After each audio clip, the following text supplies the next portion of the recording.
This is Arthur Gasparo, Chairman of the Traffic Safety Advisory Work Group. Members, when I call your name, please respond in the affirmative. Mr. Gardner? Yeah, here. Mr. Rowland? Here. Mr. McNeil? Yes. Mr. Mitchell? Here. Mr. McVicker? Here. And did I miss anybody? I don't think so. Staff, when I call your name, would you please respond in the affirmative? Ms. Mooney? Present. Thank you. And then anticipated speaking. Don't forget Terry. Ms. Norton? Here. Thank you. Muting. And then anticipated speakers on the agenda. I'm not sure who plans to speak. If I need to go through each person here, I think we could just recognize anyone that raises their hand or signals for each item. Introduction to the remote meeting. Good morning. This is an open meeting of the Traffic Safety Advisory Work Group being conducted remotely, consistent with Governor Baker's executive order due to the current state of emergency of COVID-19. In order to mitigate COVID-19, we've been directed to suspend public gatherings and hold public meetings in this manner. Ensuring public access does not ensure public participation unless participation is required by law. This meeting will feature public comment. And please note that this meeting is being recorded and all attendees are participating by video conference. Accordingly, please be aware that the folks may be able to see you. Take care not to screen share your computer. Anything you broadcast may be captured by the materials. All meeting materials are in the packet posted online under the on the town website for the Traffic Safety Advisory Work Group, and all supporting materials provided to this body are available there. Ground rules. I will introduce each speaker on the agenda, and after they conclude their remarks, members of the work group will first deliberate, followed by anticipated speakers. Please remember to mute your phone or computer when you're not speaking, and please remember to speak clearly in a way that helps generate accurate minutes. For any response, please wait until the chair yields the floor to you before state your name before speaking. If you wish to engage in conversation with other members, please do so through the chair, taking care to identify yourself. And finally, each vote taken in this meeting will be conducted by a roll call vote. With that, we'll turn to the agenda as published. And just allow me 1 second here. So just ask who B. Moore is, please.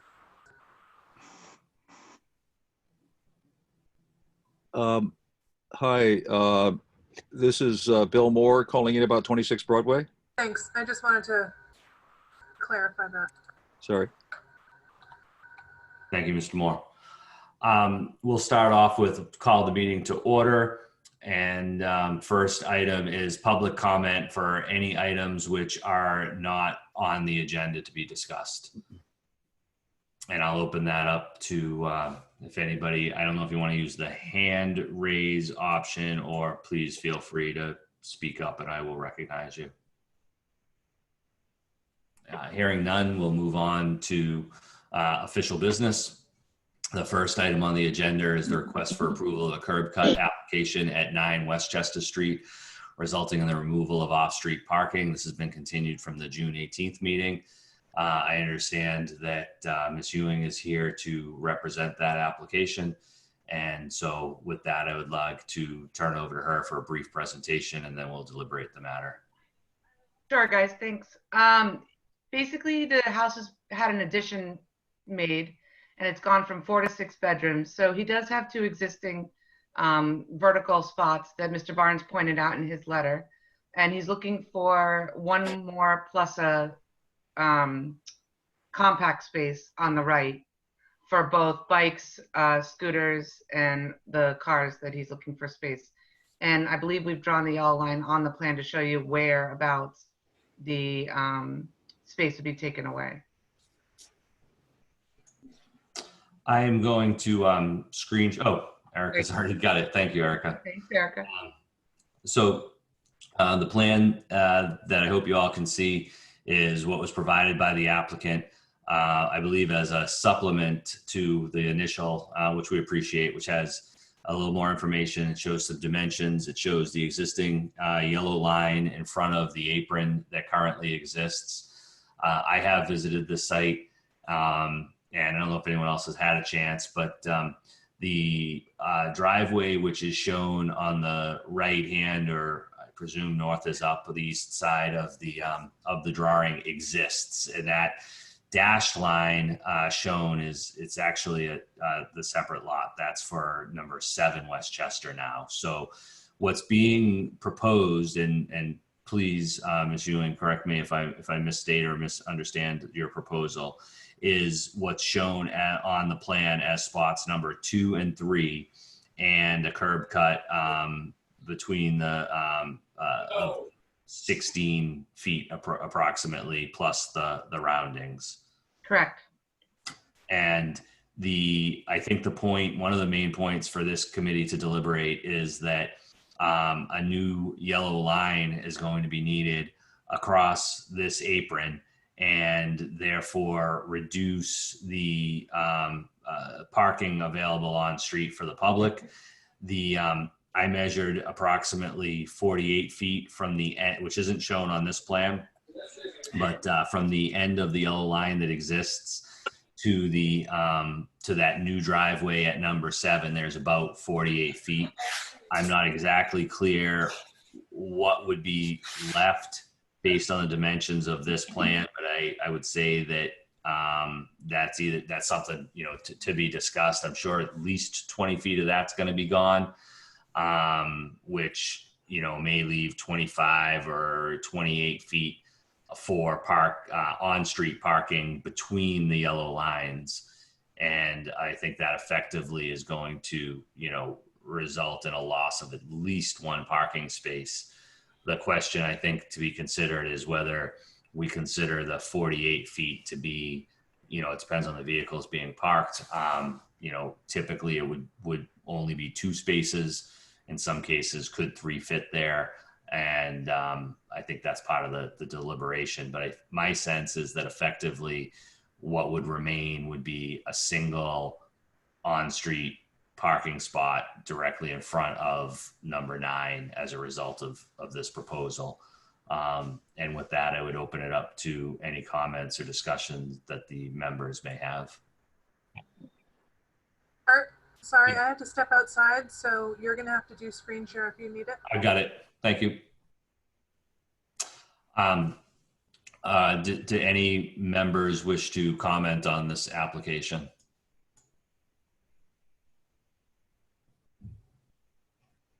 Mr. Chair. Yes, Mr. McNeil. So one thing that needs to be clear on the brick sidewalk for the driveway as proposed, if approved, is to make sure that the handicap ADA passage is provided appropriately. While we have details on the site plan for the dimensions of the parking and such, the plan does not indicate or provide details on ensuring that the new construction will reset the driveway apron and adjacent sidewalk to comply with ADA passage. So I just want to make sure that that is clear. I have a question, Rob. Are you talking about the transition to the street if we were approved for the new curb cut and the sidewalk bouncing to the ADH protocol? Correct. Okay, great. And I think the second piece that really hasn't been discussed here, but we've brought up on numerous other applications, it sort of jumps out at me at this one because particularly with the recent development of 7 Westchester. So I believe this property was divided, and now I think so too, yeah. Now we're scrambling to provide parking for each property. So what I'm looking at is a fair amount of newly generated impervious surface that in this case particularly is draining out into the right of way. That is going to add, this is one of those things that I like to describe as sort of death by a thousand cuts. The system out in the street on Westchester, the stormwater system was not necessarily ever designed, but the capacity we've seen has been dramatically reduced over the years, and mostly because of secondary, tertiary dwellings and the addition of impervious surfaces like this. And it doesn't happen all at once. It's not like a massive parking lot that's happening, but it's the addition of small but numerous impervious surfaces like this. So I was curious about how the applicant might be handling or being able to provide some means of recharge. Yeah, we'd be more than happy to design specific drainage that would limit the exposure to any negative drainage issues and submit a plan for you so you knew exactly. And we could have that inspected or whatever you like.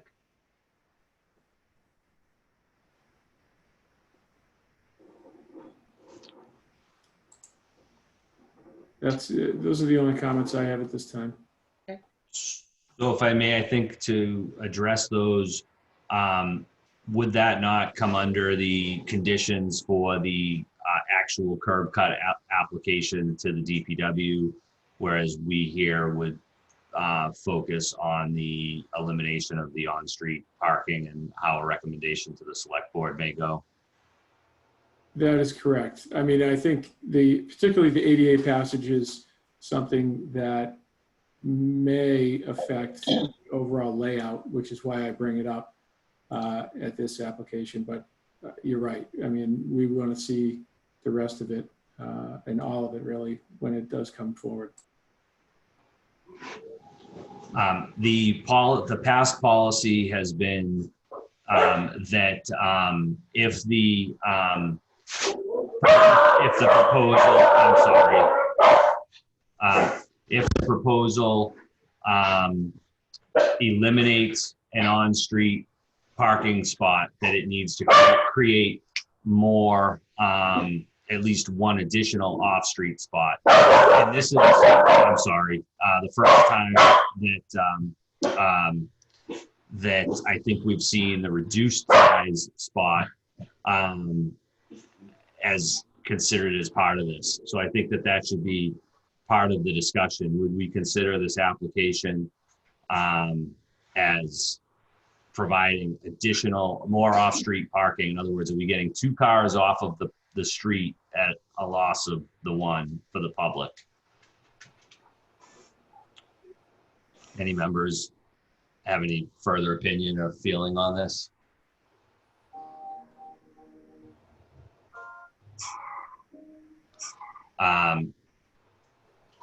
Is there, in that case, is there anyone from the public who would like to speak on this application? Curtis Barnes. Yes, Mr. Barnes.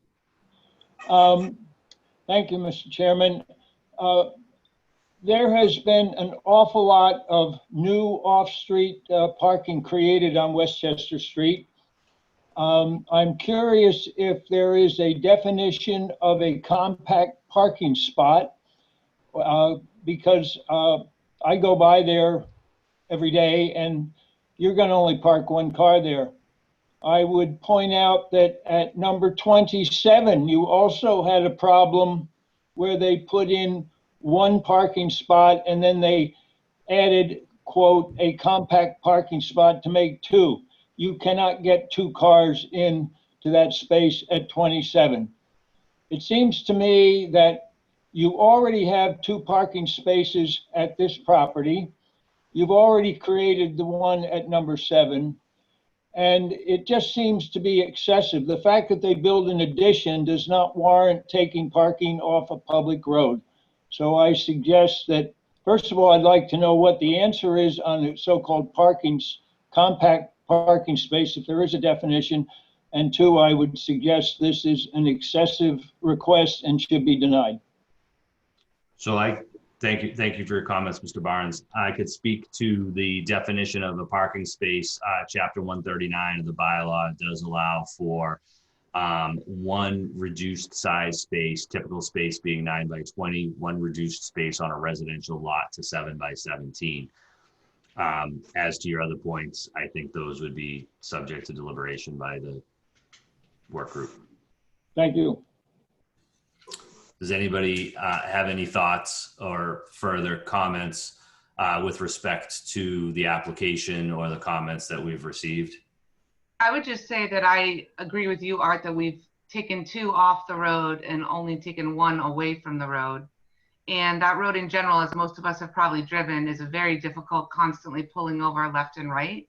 So I would think in this particular block, especially of that road, this would be an asset to make traffic flow a little easier. Anyone else, or is there a motion to approve, to recommend to the select board for the removal of the on-street parking to create the off-street parking, or to deny the to not recommend? Mr. Chairman? Yes, Mr. Gardner. Yes, I'd make a motion to approve it as long as they take care of that drainage problem and keep the water going into the drainage system, not all over the street. Thank you. Art? Is there a second? Second. Mr. Rowland? Yeah, I'm just going to put a comment out there that they already have essentially 2 off-street parking spaces. So the benefit to the public of them creating 4 parking spaces is kind of the assumption they're going to have 4 cars on the property all the time. So does our rule for, creating an extra space offsite apply in this case? I'm just putting the question out there. I think it's a fair point that this is a unique situation where I think all the other ones that we've considered in the past have been, if I'm correct, for properties that didn't already have off-street parking. And so would that, materially impact the policy? All right, may I comment? Yes, Mr. Reed. I'm not here in connection with this application at all, but I represent the owners of number 7, the lot to the right that was separated. Actually, this property was divided into 2 lots many years ago. And although they were in common ownership for a period of time, but with separate buildings on each lot.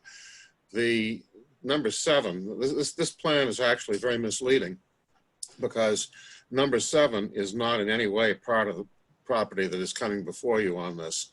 And I think it's significant to note the location of the parking space that's been approved and is now existing on that lot.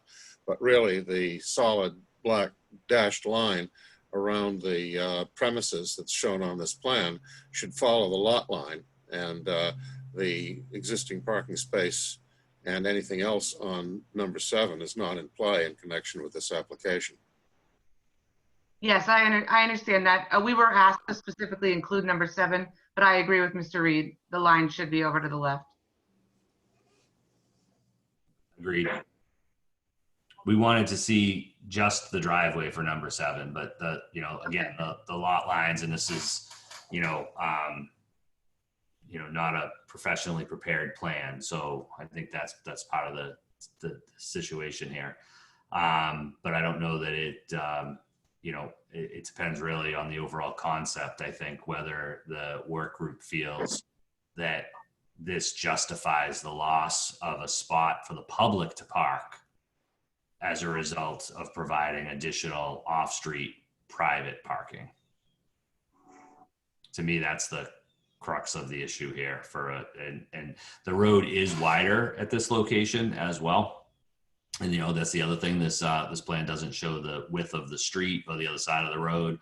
So while we have talked on Westchester before how in some cases providing a yellow line provides a bit of a pullover refuge for one vehicle so that the opposing vehicle can continue on. In this case, I think there is actually, enough room for the vehicles to park, but we don't have all of that information. So there is a motion on the table. Is there a second to that motion? Hearing none, There was a second. Yeah, I did second that. Oh, thank you, Mr. McNeil. So the motion's been made and seconded. Is there any further discussion on the matter? Hearing none, we will conduct a roll call vote. And just give me a second to make sure that I have this, can go through everybody. Mr. Rowland? I'm opposed. Mr. Mitchell? Aye.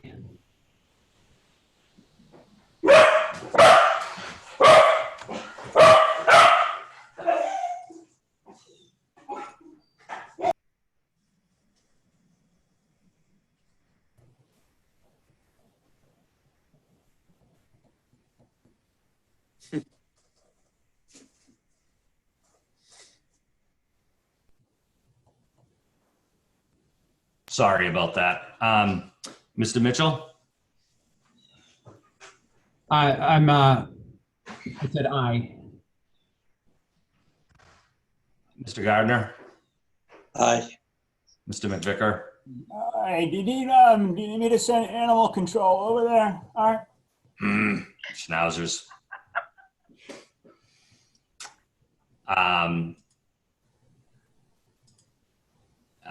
Mr. McNeil? Aye. And chair votes aye. So I believe that carries with Mr. Rowland opposed. And just a reminder that this is not an automatic approval. This is only a recommendation of traffic safety. The final approval will have to go to the select board. Thank you. And I do apologize for the disruption. Moving on to the next item on the agenda. Request for yellow no parking lines at and across from Ford Derrymore. We have in the packet some information from Ms. Talanian and Mr. Corey. Are either of you or anyone representing this application with us today? No. So let me just go through. Erica, do you have anything to add on this one? I don't. Pretty much everything was submitted in the packet. I have explained to the property owner, she included some photographs of trucks parked in front of her house. It's not that those types of parking are not blocking anything in terms of driveway access or anything. So I told her that didn't really come into account, but photos like that you see on your screen now, where the van is overhanging their driveway, prohibiting them from being able to get out, is the main problem, as well as parking directly across from the driveway.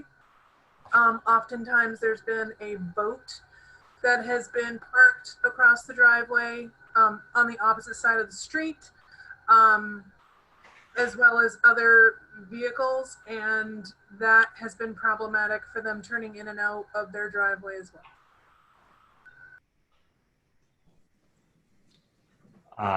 Well, we don't have an applicant's representative, and we also don't have a specific plan as to where they would like to see yellow lines or any kind of a sketch. And so does any work group members have any further comment on the request for no parking lines to be painted? I'd like to comment on it. Yes, Mr. Gardner. Yes, I live in the area here, a little ways away from it, but I go around this corner all the time. As you get close to the corner of North Liberty and Derrymore, you really don't need cars parked both sides of the street right there. It's hard enough turning in without cars there. What's happened now within the last week or 10 days, two property owners have put hedges up all along the front of the property line along Darrymore. So it's going to put probably more cars out in front of these hedges. See, that property on the corner had off-street parking. They didn't use it very often, but there was off-street parking there. Thank you. I will note too, Art, that I have encouraged the homeowner that when they are indeed blocked in, they should be calling the police. These cars should be ticketed. Comment? Mr. Barnes, if we could just hold on for 1 minute, let me make sure that any work group members first don't have any. And if this helps anybody, I would have shared on the screen is this is the subject property highlighted in blue on the 2019 GIS aerial, and presumably the area across here is where they would be looking for no parking. I do wonder if we actually would need more information in order to make a formal recommendation here, but would open that up to further discussion from the work group members. At the corner itself, you'd need at least a yellow line for 20 feet, so no parking so close to the corner there, so cars could get around the corner. There used to be a yellow line there, but the road's been repaved and there's nothing there now. Is that something that we could, without any other action, could be investigated by the DPW just for in terms of compliance with the existing bylaw for the 20 foot to the intersection? Mr. Chairman, I would suggest that the applicant be requested to submit some level of plan or sketch for consideration. I mean, just simply saying that there's a challenge and an issue here that sort of leads to a decision by committee, and that's generally not how we've been operating here. I mean, we're generally reviewing applications or at least some level of suggestions that we can start from. Agreed. Any other work group members comment on this? Hearing none, Mr. Barnes. Thank you, Mr. Chairman. My family owns the property at number 8 Darrymore. We're up there all the time. I went there last night, and there is an existing yellow line across from this property. It's about 60 feet long. That yellow line is there. And so quite frankly, you have what you need. And as has been noted, the illegal parking, it looks like contractors, lawn people, short term, the boat question on the yellow line, certainly call the police. But when that road was redone, they did do some striping, and there is a yellow line there now. Go look at it. Erica, do you want to convey that back to the applicant? That if there's parking on existing yellow lines or in front of the driveway, then NPD should be called. And if they have a specific further recommendation, then we would need a plan or at least a sketch of a specific proposal. Is that consensus of the work group? At the intersection, they really need that 20 foot, both sides of the street there, because it's a hard corner to get around. But they need the 20 foot yellow line there on both sides, just at the beginning. Mr. Chairman? Yes. They do not need a yellow line in the front of their own driveway at the same time. Mr. Gardner's right. We should have a yellow line on that side of the road by the intersection. But as I say, across the street, it extends the whole length of the existing property. If someone would check it out, you can confirm that. Okay, well, we don't have representation here and we don't have a specific proposal. If anyone has a motion to make, fine. Otherwise, I think that we would just by consensus contact the applicant to inform them, as previously stated, that if there's parking on a yellow line or blocking a driveway, call NPD. And if you want additional lines, then we would need a specific proposal. Hearing no objection or a motion, I think we will move on from that matter. Next item on the agenda. Sorry, I just am scrolling through back my packet for individual items back to the agenda, and it's just jammed up a little bit. Request for additional no parking lines on Mill Street.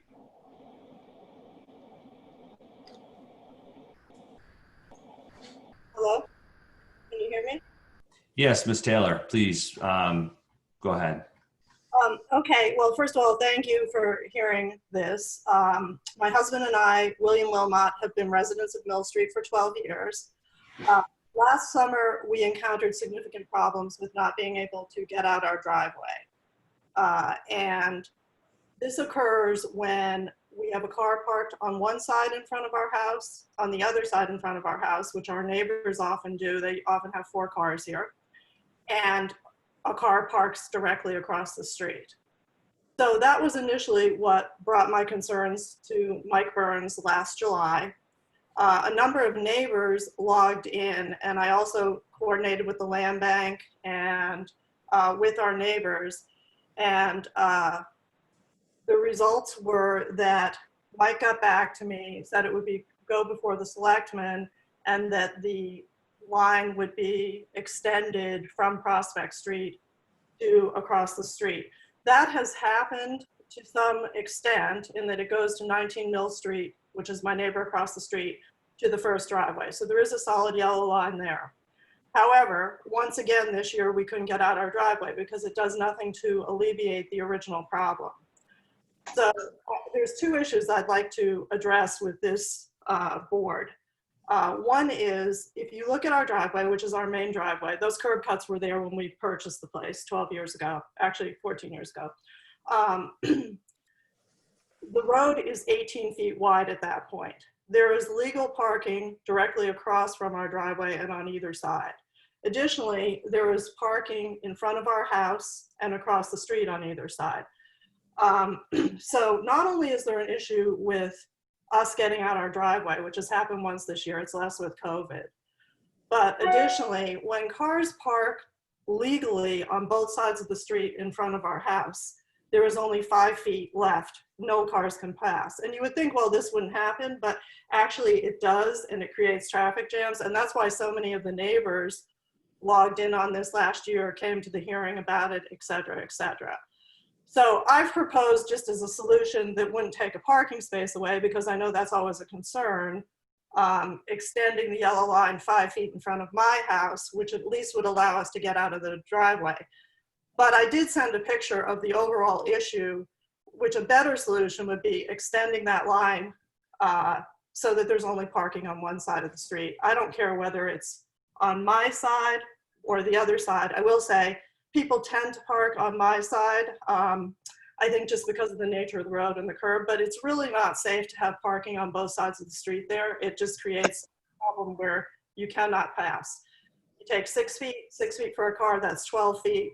People usually park a little off the curve. That only leaves about 5 feet to get through. And as I said, I did send a picture of that too, so you could see the issue, which I just took the other day.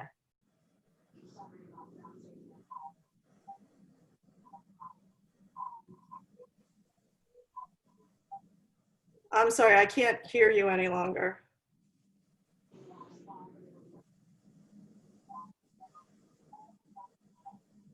Hello? Yes, so thank you very much. I have shared the screen, which with the submittal by Ms. Taylor, with showing the red line that's proposed as an extension of the existing yellow line. And is there any work group member comments on this application or proposal? Hearing none. I think she has a good idea. Yellow line down one side, have parking on one side, no parking on the other side. That way it makes it easier for through traffic to get through there. My sense is that while that may be a good idea, I think we would need a little further study and be able to explain to the select board and show them exactly what that would mean in terms of loss of parking. Yeah, I agree. I mean, it may be a good solution, but I think that, and especially without a transportation planner or anybody to really prepare that and work on this at this time, that perhaps the intermediate solution may be as proposed by the applicant. Can I just say something else? Yes, Ms. Taylor. I did send a picture to Erica of the two cars parked opposite that. And if you decide to do that study, I think that that would be very helpful because it basically shows that you can't pass on the road whatsoever. And Mill Street's a heavily traveled street. We get a lot of construction workers here, et cetera, et cetera. The Mueller property is being worked on for subdivision. So your application is very, very thorough and helpful, and I've put that on the screen as well. This was a supplement, though, that showed the two cars parked opposite each other with 5 feet in between. Maybe Erica can share that all with. I got it right here. That's the situation. So you can pretty clearly see what happens when two people park there. The blue car is in front of my house, and the brown car is opposite my house, and those are both legal parking spaces currently.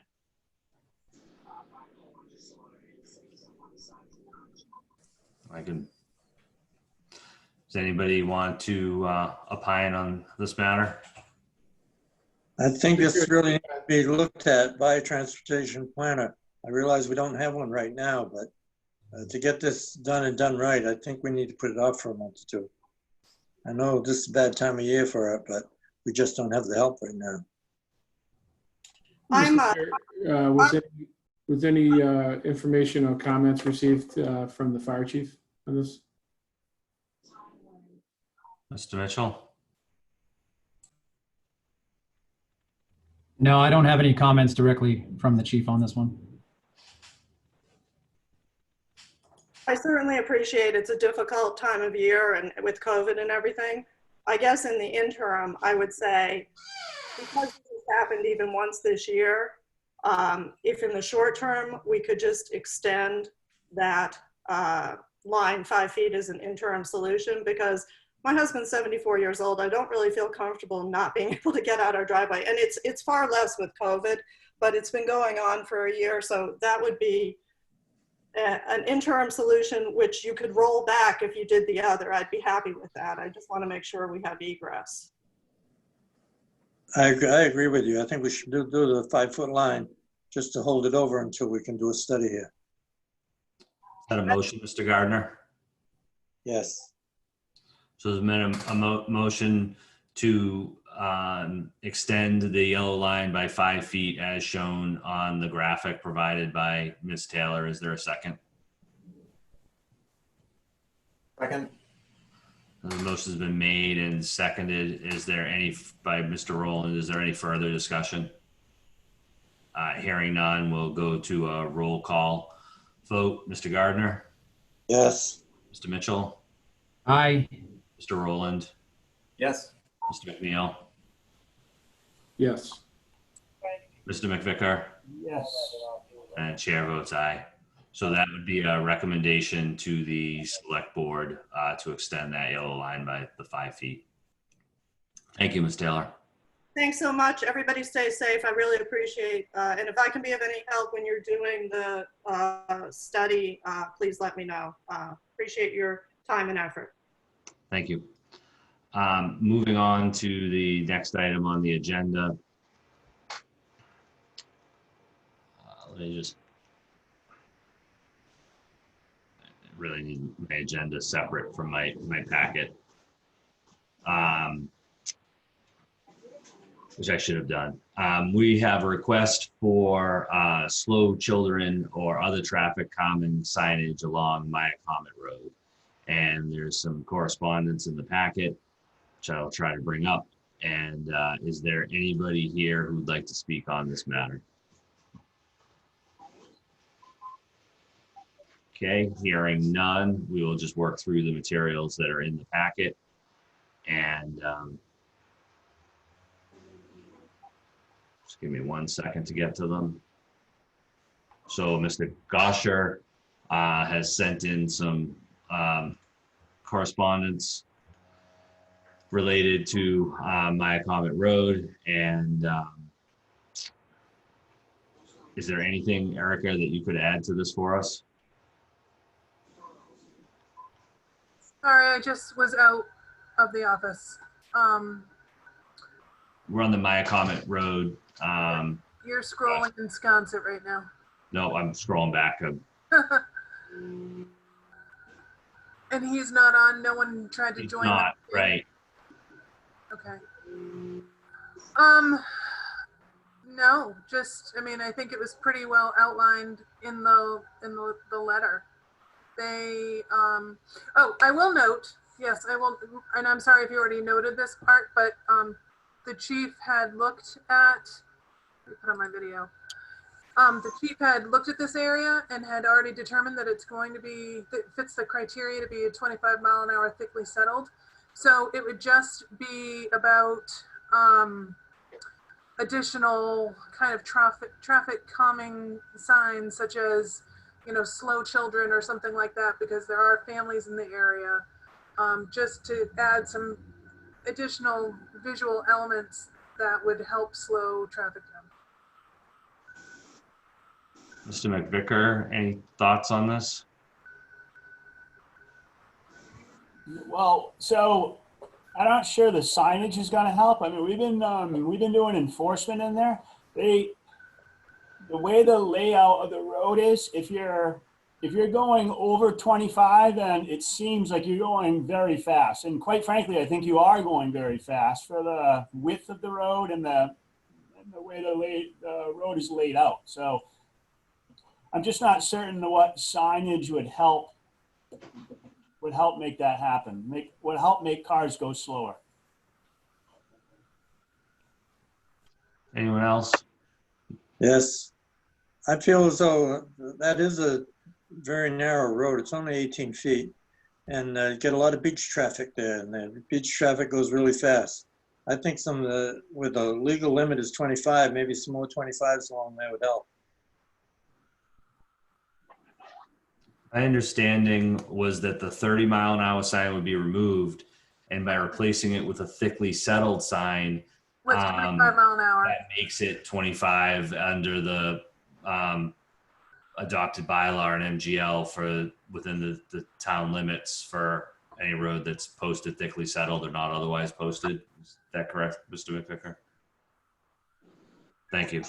So I think that, you know, perhaps that's a first step. We've already addressed the, you know, the request regarding the 30 miles an hour. So by swapping those signs out, and Mr. McNeil, is that something that you need something further in order to implement, or is that already in motion? I think that's already in motion. So I would say that maybe no further action is required at this time unless someone feels differently. Would it may not help, but it couldn't hurt to throw in a couple of slow children signs, would it? One on each side or something? So I just want to remind the committee that, and anyone listening also, that one of the goals of going to adopting the townwide speed limit in the thickly settled areas for 25 was the removal and elimination of the myriad of signs around the island specific to speeding. And I think the biggest concentration of that was in Sconce. I just say that because, as the chair pointed out, adding signs is not necessarily the solution here. It's a combination of just awareness of what is current in that location or even town-wide notice, and then on enforcement. So I get that. I think, though, unfortunately, we have so many short-term visitors who don't understand the rules, and a sign can't hurt.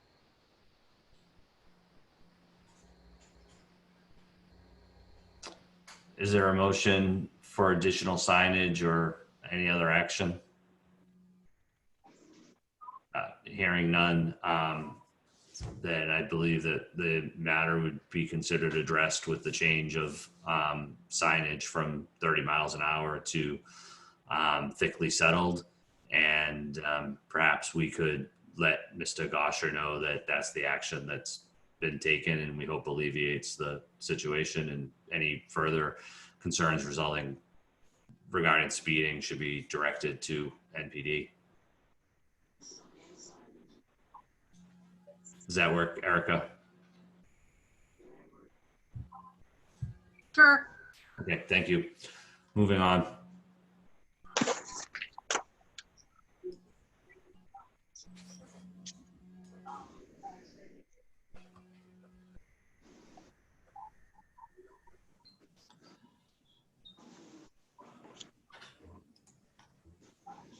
We have a request for yellow no parking lines at the northern end of Broadway and Sconce.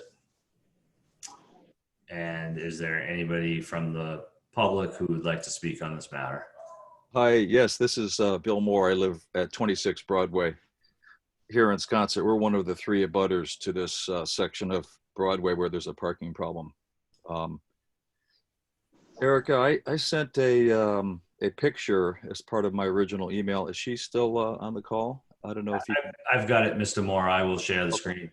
Okay, good. So anybody who's driven up here recently knows that as Broadway takes a bend here to the northwest towards the intersection with Shell, it narrows down and there's not enough room on the pavement to accommodate both parking on the right and then passing traffic. And so what's happened over the last year or two is that as people park on the right-hand side of this curve, all the passing traffic, and in particular the trailers, end up driving over the edge of our property, which is not only an eyesore, but it's fast becoming a safety problem because as they drive onto the soil, a big pothole has emerged, and then at the northern end of this curve, there's also one of those buried utility boxes. I think it's a cable box. That traffic is now passing on. So it's, you know, for years, I lived here for 13 years, and for years there was a de facto no parking area here because everybody could see it was too narrow. There you go. But now that everybody's parking along the right-hand side, all the traffic laps over onto our property, which again is an eyesore, but more than that, it's a safety problem as the trailers go by. And just behind that hedge, as the road bends to the northwest, is a buried utility box that traffic is now passing over. So, you know, so as it happens, when people come to visit us at 26 Broadway, they're likely to park right along this edge of Broadway because it's right across from the entrance to our house, and we would be most affected by a parking prohibition here along with our 2 neighbors. But notwithstanding that, I think it would clearly be a benefit to this immediate neighborhood to ban parking, or at least the 2 sections, rather the 2 parking spaces at the northern end of this curve, and this car is in one of those 2 spaces. If we could extend the yellow line, which is visible there at the northern end of the curve behind our neighbor's 2 cars, the yellow line stops right there. If we could extend it southward at least a space or 2, then traffic would be able to stay on the pavement as it makes the bend, then we could go back to landscaping and maintaining this corner. And for years, people did park on the right side of Broadway where that blue truck is, a little bit farther south, right at the intersection with Front Street, where the road is a little wider and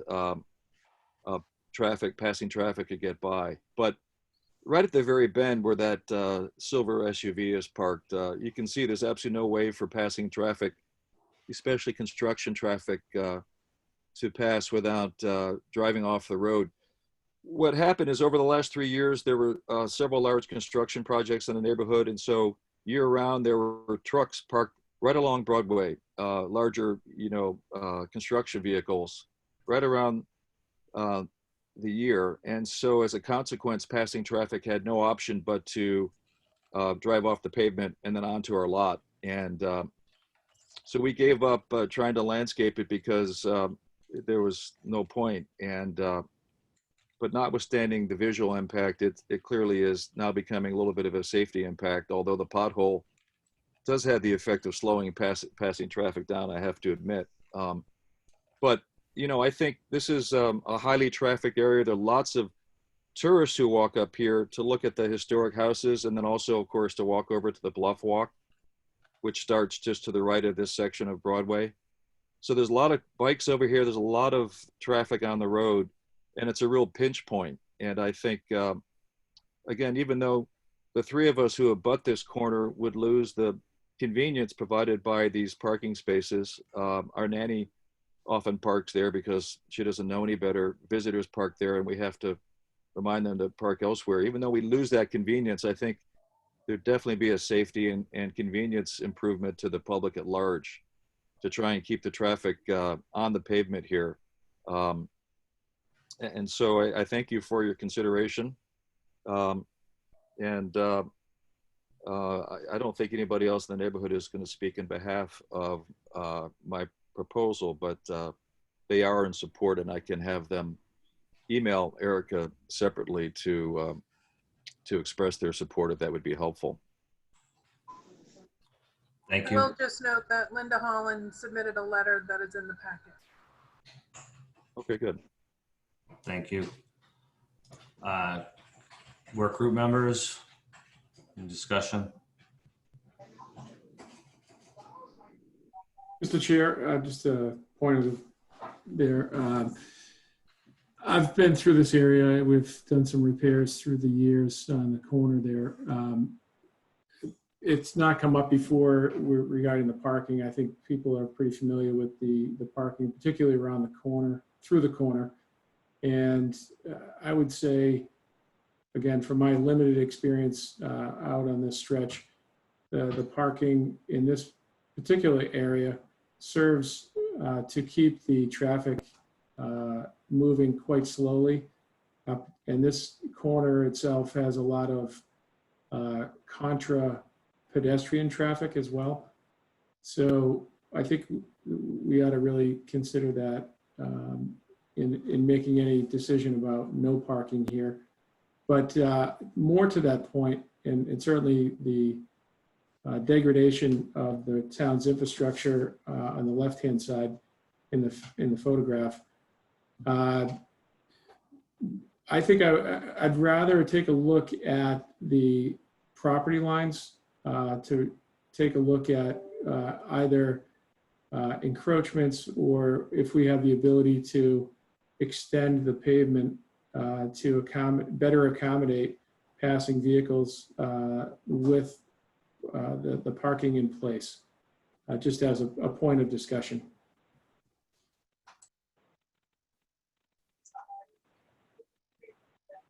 I will add that even with passing traffic driving along the edge of the soil here, with cars parked on the right, there isn't room for especially larger trucks and landscape trailers to make the corner without also running over not only our hedge, but again, the buried utility box that lies in that shoulder, which couldn't be paved over, and there'd have to be some excavation and relocation of those buried utilities, I think, in order to pave over the corner. Again, this is a problem that's only emerged in the last year or two, and this hedge has been there for decades. And it's always been a de facto no parking area because it's so clearly a narrow spot. And, I think most people would be happy seeing it go back to what it was before.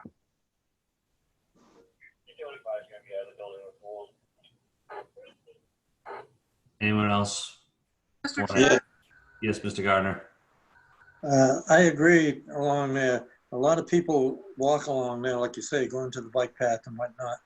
And where the property line might be, it might be back near those rocks now. And it would be a good idea if you could fill that in a little bit. And I realize if you get rid of the cars, you're going to speed up the traffic. So you sort of need the cars there to slow down the traffic. And you got to make it a little bit wider, so just so people could walk. Thank you. Mr. McNeil, would you see this as something that the town would take on for a survey effort, or would we be looking to the applicant to do that before we made any change? Yeah, we could take an investigation into this, really just based on the photographs. I'm not sure with regard to this specific area, but if the applicant has property plans already available that he's aware of to share, it just helps us. Sure, be happy to. Move it forward. Be happy And to. you can certainly email that directly to me. That'd be great. I will do that. You know, just to that point, we had a surveyor look at this question a couple of years ago, and he kind of scratched his head and said, I can't tell you where the property boundary is there along Broadway, but you know how some of these old deeds are a little bit vague, but I'll be happy to send you, Mr. McNeil, what we have. And there's, with the level of work that's been done across the street, there may be some building department records, recent as-built, things of that nature that may be helpful as well.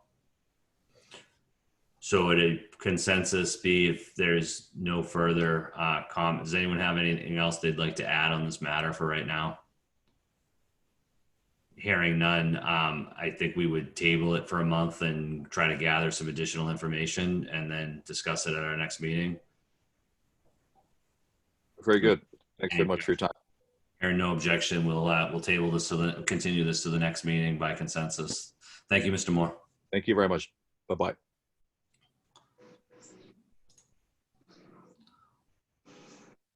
Moving on to the next agenda item.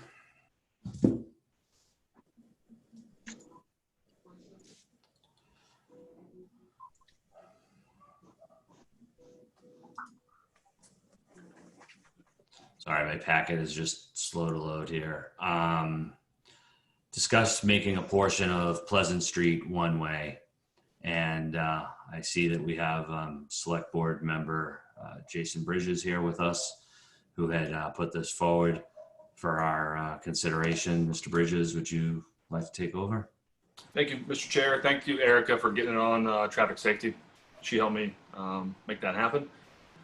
So I was looking to maybe possibly do this in the spring, but we didn't have the capacity to review it and think about going on. So I thought maybe the fall would be a good time to test this.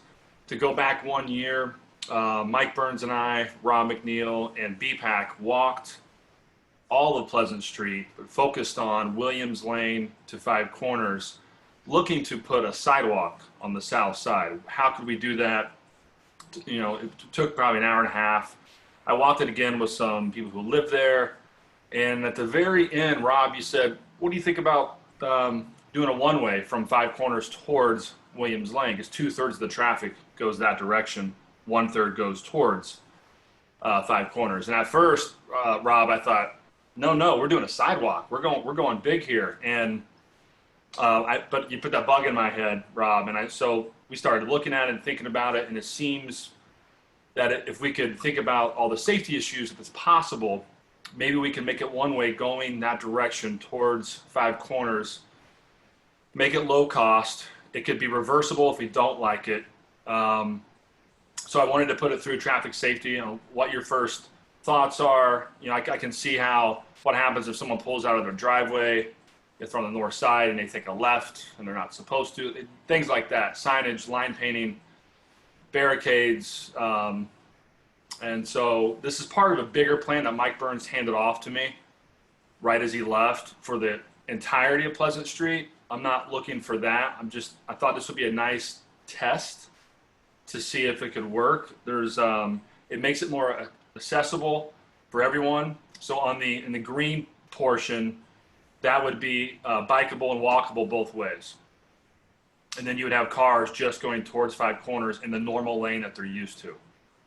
This would stop us from spending, who knows, $2, $3, $4 million putting a sidewalk in. It would just keep it safer. It kind of goes along with our strategic plan of adding connectors from Mid-Island to downtown. It makes it more walkable. So that's the quick presentation. Feel free to ask me any questions, or any feedback would be helpful. Thank you very much, Mr. Bridges. I'd like to talk on this. Mr. Gardner? This has been talked about many times before. And you make this one way, you're going to put more traffic up at Four Corners. You know, the more traffic you put up there, that traffic is tied up for a long time, even in the spring and winter. And I can't see putting more traffic up there. Pleasant Street's better off being two-way. You're better off getting that sidewalk and making it safer for people. I understand the people there are willing to work with the town as far as giving land for that sidewalk. So I think you'd be better off working that way. Thank you, Mr. Gardner. Anyone else? Mr. Barnes, we're going to go through the members first, please. Okay. Thank you. Mr. Chair, I'd like to comment. So I would say that the former transportation planner, Mike Burns, had spent a great deal of time exploring the option of a one-way or bike, including bike and pedestrian accommodations for this very variable and narrow stretch of Pleasant Street, to try to really make a meaningful connection to further accommodations to take you into town. We did walk it and noted to a lot of the members involved from BPAC, et cetera, some of the challenges. I've spent some time with the Phalens, who I see are on the meeting call as well. And I appreciate a lot of the input and discussion that we've had with the Phelan family, as well as some other abutters. You know, this is a really challenging stretch, and I appreciate hearing from Jack and others about, you know, where the behaviors of particularly the residents will go if this sort of thing happens. We had talked back in the winter about piloting this sort of thing for a portion of the summer to take a look at what the behaviors actually are. But I think this was not quite ready for prime time. In the interim, with the transportation planner leaving and that position not being filled yet, we are the town planning director, Intervorce, and myself are working with some transportation planning and engineering folks to take a look at improvements to Sparks Avenue, Pleasant Street, and Williams. And it was agreed among us that we were going to table this one-way discussion until further notice, with the backing of, you know, the transportation planner. I totally appreciate that we're getting, you know, some feedback from BPAC and others to move this along, and I definitely appreciate being involved with these discussions. So I just wanted to give you a little bit more in-depth history of, you know, from our perspective, where this is right now and how it's come to be. Thank you, Mr. McNeil. Any other members want to opine on this matter? Mr. Rowland? Yeah, I mean, I think the real solution here is obviously a sidewalk, but that's going to take quite a while and a lot of money to do. I think that if this was, you know, tested in the off season to see, you know, what effect it has on it, it's an issue with the pedestrian safety. It's a difficult place to walk, and I think that we need to think about pedestrians and bicycles, but mostly pedestrians for safety walking in this area. And there's just no sidewalk now. So I think I'd be in favor of giving it a test run and see what happens. Thank you. Mr. Mitchell and Mr. McVicker, would you like to add anything? If not, that's fine. I'll give you a few thoughts on this because as Mr. Gardner said, we've discussed this, in the past 15 years or so, a couple of times. And my take on it is that in a vacuum, looking at the corridor, it's a great idea. But when you consider this street as a pipe in the overall network for traffic, I think you have to back up and consider, effects downstream that may happen as a result of this. For example, as Mr. Gardner said, Four Corners, but it is more than that as well. It's also more onto then Orange Street. And there's also consideration of the roads that come off of this stretch, Back Street, New Street, Warren Street. If somebody's trying to, come to those roads and now has to circle around to get there, you're moving more traffic around and you're putting, I like to compare the comparison I use for this is thinking of water in a pipe network. And if you restrict one pipe, you increase the pressure in the other pipes. And so I personally am not in favor of a one-way here without really a sort of a comprehensive look back at, how it would work overall and what those impacts might be. The sidewalk, I think, is certainly a much needed improvement. I think it's worth noting that the plan that's been underlaid on this sketch, Pleasant Street sidewalk inventory plan, is dated 1997. So, this has been in discussion an awfully long time, and I don't think really much has happened along there. And maybe with renewed interest between the DPW and planners, and, this maybe can get moved forward. But personally, I couldn't support this, though I do appreciate it coming forward. Mr. Barnes. Thank you, Mr. Chairman. I go up here all the time, and Mr. Gardner's correct. If I'm coming up Pleasant, I'm going to have to go up Atlantic to Four Corners, which is terrible. I also remind you that New Street is one way going down towards Orange. So to get to New Street, you'd have to go someplace and I guess come up Back Street and then loop around to go down New Street.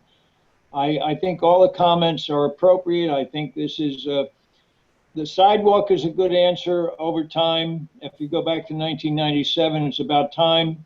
But I don't think making this a one-way street at all is a practical answer. And I recommend that you do not do it eventually. Thank you. Thank you, Mr. Barnes. Mr. Bridges, do you want to have any follow-up or? Sure. Yeah. Thanks for hearing everybody's comments. We have to stop making car-centric decisions. Everyone is worried about, well, what's going to happen over here? So 20 years goes by and we don't do anything on Pleasant Street. I don't think we need a comprehensive plan to do a pilot project. I think it would give us information that all these things happen that we didn't think about, good or bad. And so if there's no safety issues, I encourage you to try this. I think it's actually smarter to try in the fall versus the summer. Four Corners is a problem, but Four Corners will always be a problem. I don't know if we'll know a big difference until we try it. And so when I hear everybody say, this has been talked about forever and we've never done it because we need a sidewalk. Well, the sidewalk will be millions and millions and millions of dollars. As things go in our red taped world, 4 or 5 years, three or 4 years, even if we got it passed at a town meeting in a time where we probably don't want to spend a lot. So I think in the time of getting people to walk more and to bike more, I think it's the right move, or things like this. And I do appreciate everybody's feedback. This is why I wanted to come here and to listen. When I hear everybody say nothing's happened, nothing will continue to happen. So let's try a pilot. I don't think it's going to be an end of the world. I think people will adapt. I think people on the street want it. Maybe not everybody, but those who I've talked to who live in that area, who would have to take a left out of their driveway or a right, couldn't go the other direction. I think it's worth it. And always making car-centric decisions is not the best thing for our community. Thank you. Thank you. Does anyone else have any further discussion on the matter? Is there a motion? I'll make a motion to deny it.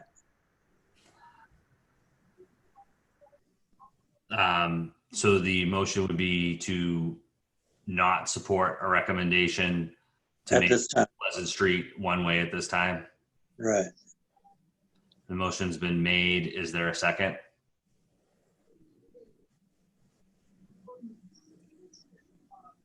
Looks like they're going to pass it.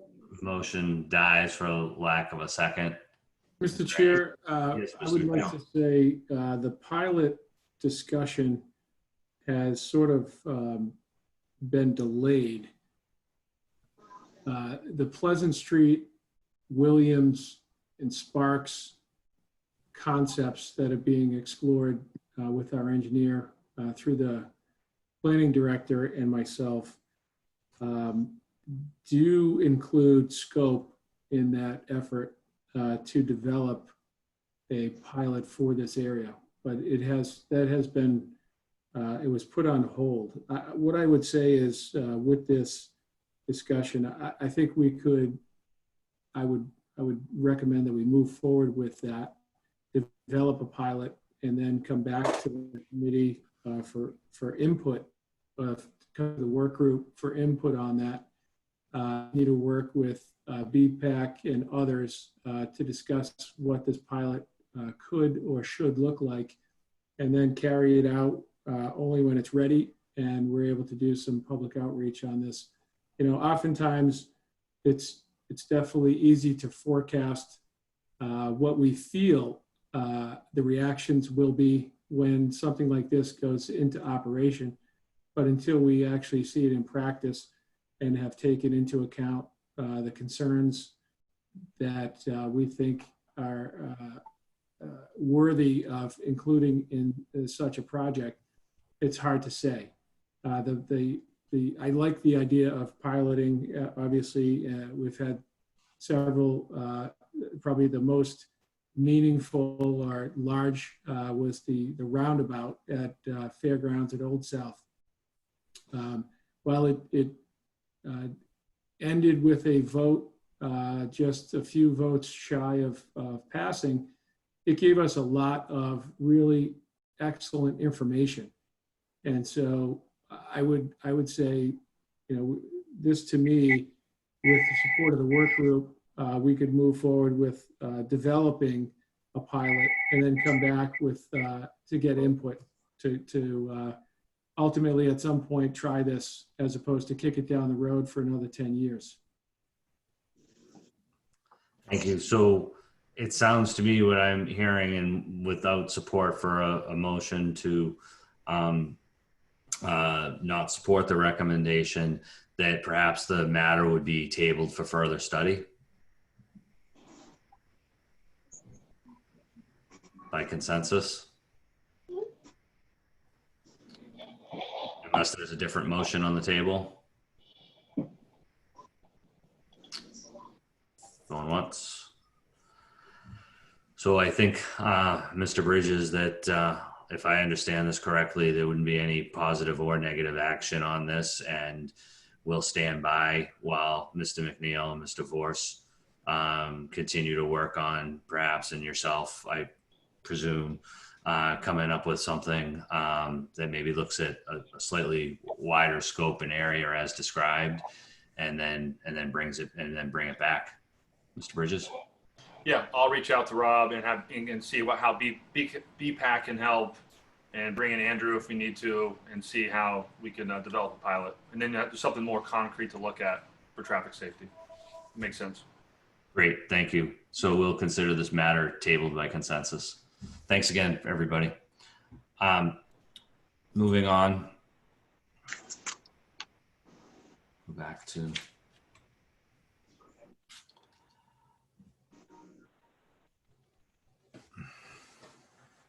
this 70-page packet is just pretty large, I think, because of so many photos. So it's just, okay. So we have on agenda item number 7 to discuss parking along Traders Lane. And I see that we have Mr. Reed, who submitted the request to our work group here. I'll share the screen as soon as it loads. And Mr. Reed, would you like to present this matter? Sure. As indicated in my memo, I represent 2 property owners on Traders Lane, specifically Mary Margaret Holmes, who owns property at 2 Traders Lane, and Perlman, who has 3 Traders Lane. Now we're talking about the portion of Traders Lane that is immediately adjacent to the right-hand side of the Summer Street Church, coming in from Summer Street to the back of the church property. Beyond that point, there is no possibility of any parking along the street because it is in fact so narrow. However, traditionally, there has been parking, as is so often the case and has to be in order to have any parking at all on streets in many parts of downtown Nantucket. Cars are partially on the sidewalk. In that area, the road is wide enough so that you can get by a car that's parked on the sidewalk. And although it's not very wide, you can get by walking on the inside of the car between the parked car and the church property. And it's been my understanding that it's been that way.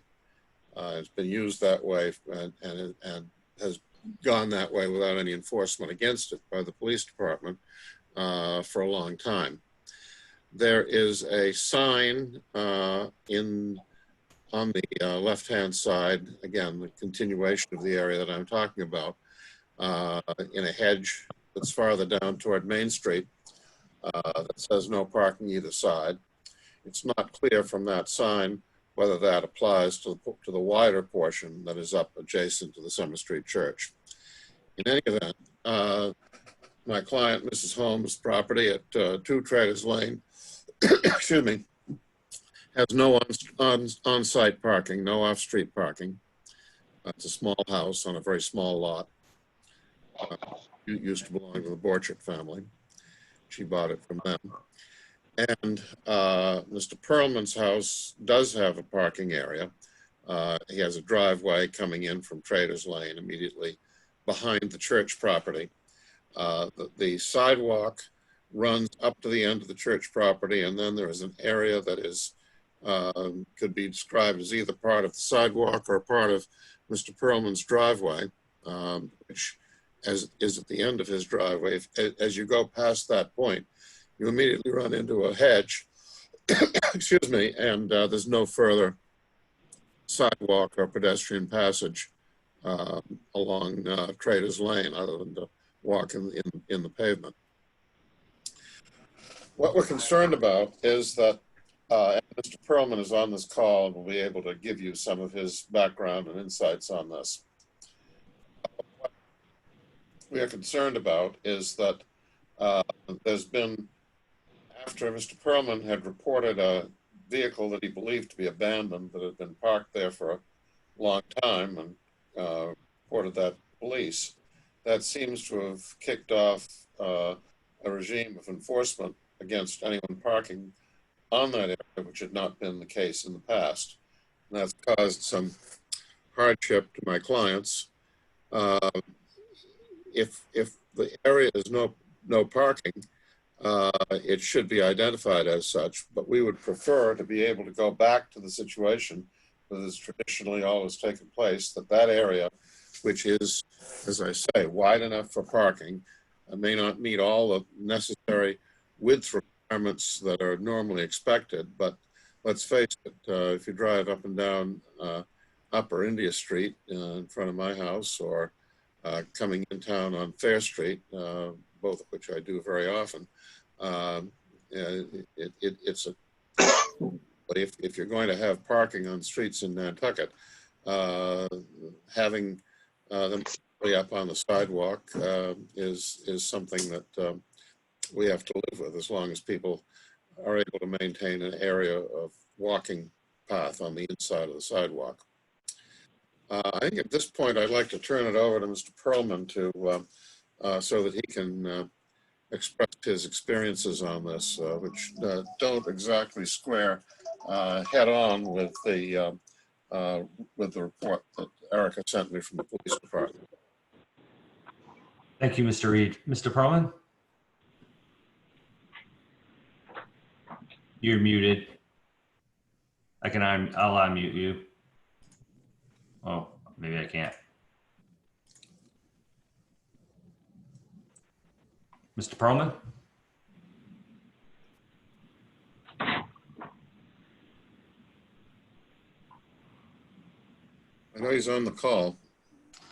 I see him listed, but, and I have tried through this control, but I'm unable. Perhaps Erica, would you be able to unmute Mr. Perlman?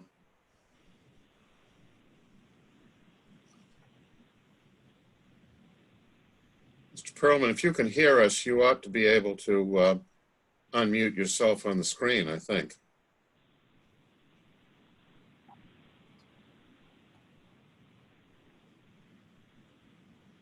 Why don't we give him a minute and continue discussion, and then we can come back if he's unable to. I think we may have lost Erica for a minute too.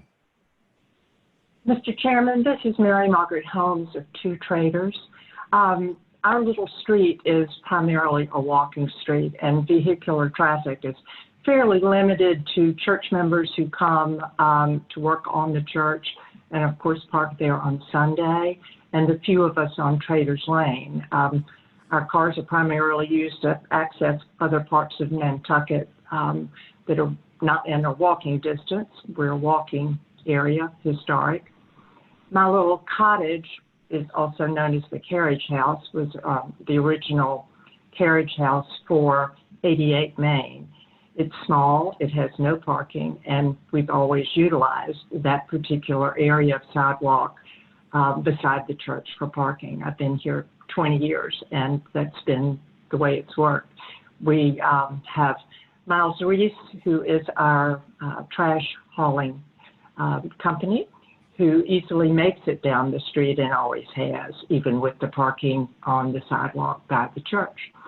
So what we're respectfully asking is just to come back to what we've always had, which is to be able to park in that section. Because Summer Street is a one-way street, very few people come off of Main Street to Summer. They only can exit back to Pine. Therefore, it really is a limited traffic street. So at the corner of Summer and Traders by the church, there's always been a yellow line just that wraps the corner that allows no parking in a space that would make it very difficult if cars were parked there to be able to turn onto Traders Lane. The church has a handicap space that is right beside the yellow line in front of the church, and then the line wraps about 10 feet around the corner onto Traders. The rest of the sidewalk area is where we've traditionally parked. So that is our request. If we could return to what we've had, we would greatly appreciate it. Thank you for listening, and thank you for your time. May I introduce my son, whose name is on your screen, Pierce Ledbetter, who is in the carriage house at the moment. Thank you. And I would just add that since the enforcement has extended beyond the yellow line area, and there was always enforcement where the yellow line is, as elsewhere in Nantucket, that the absence of vehicles this month has reduced the decades-long traffic calming measures in place. And the speeds up and down a primarily pedestrian street are much faster than before. We observe dog walkers primarily every morning and have received complaints from them just as cars go by swiftly. Thank you. Thank you, Ms. Holmes and Mr. Ledbetter. Erica, would you be able to possibly unmute Mr. Perlman?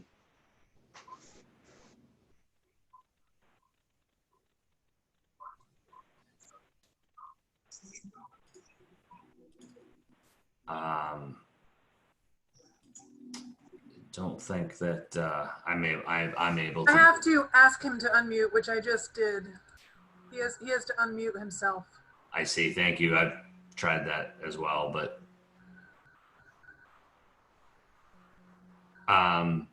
so if I may,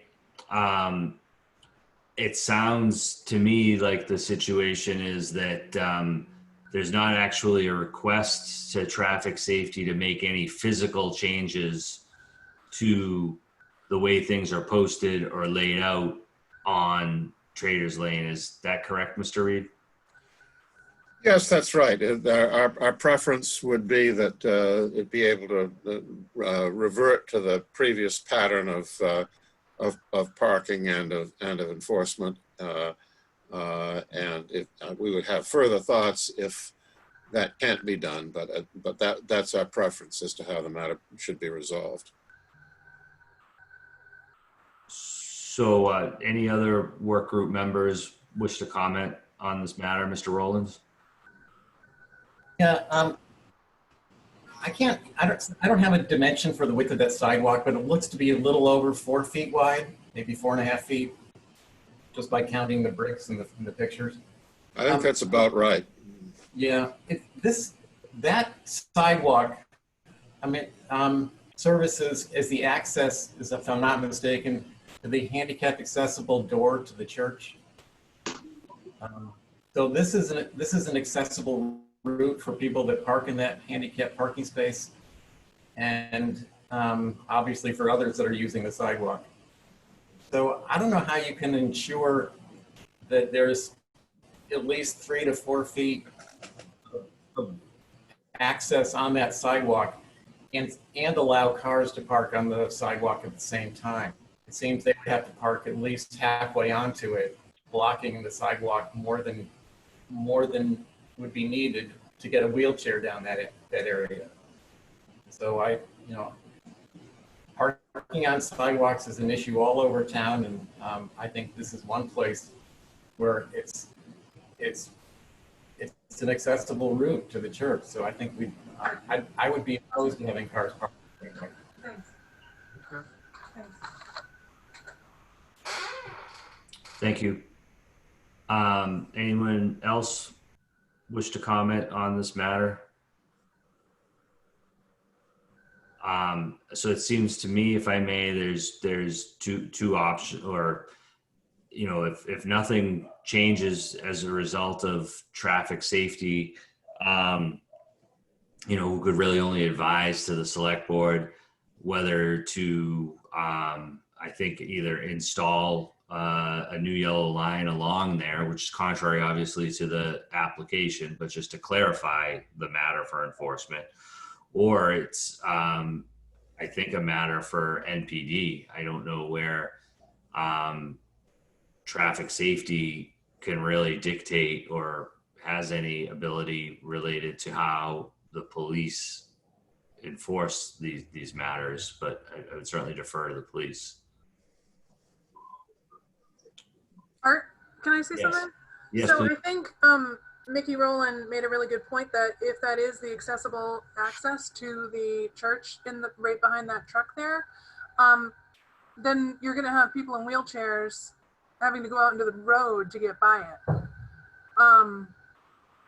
So that is something that traffic safety can discuss if that is problematic in terms of getting access there. I don't know if it is or not, but.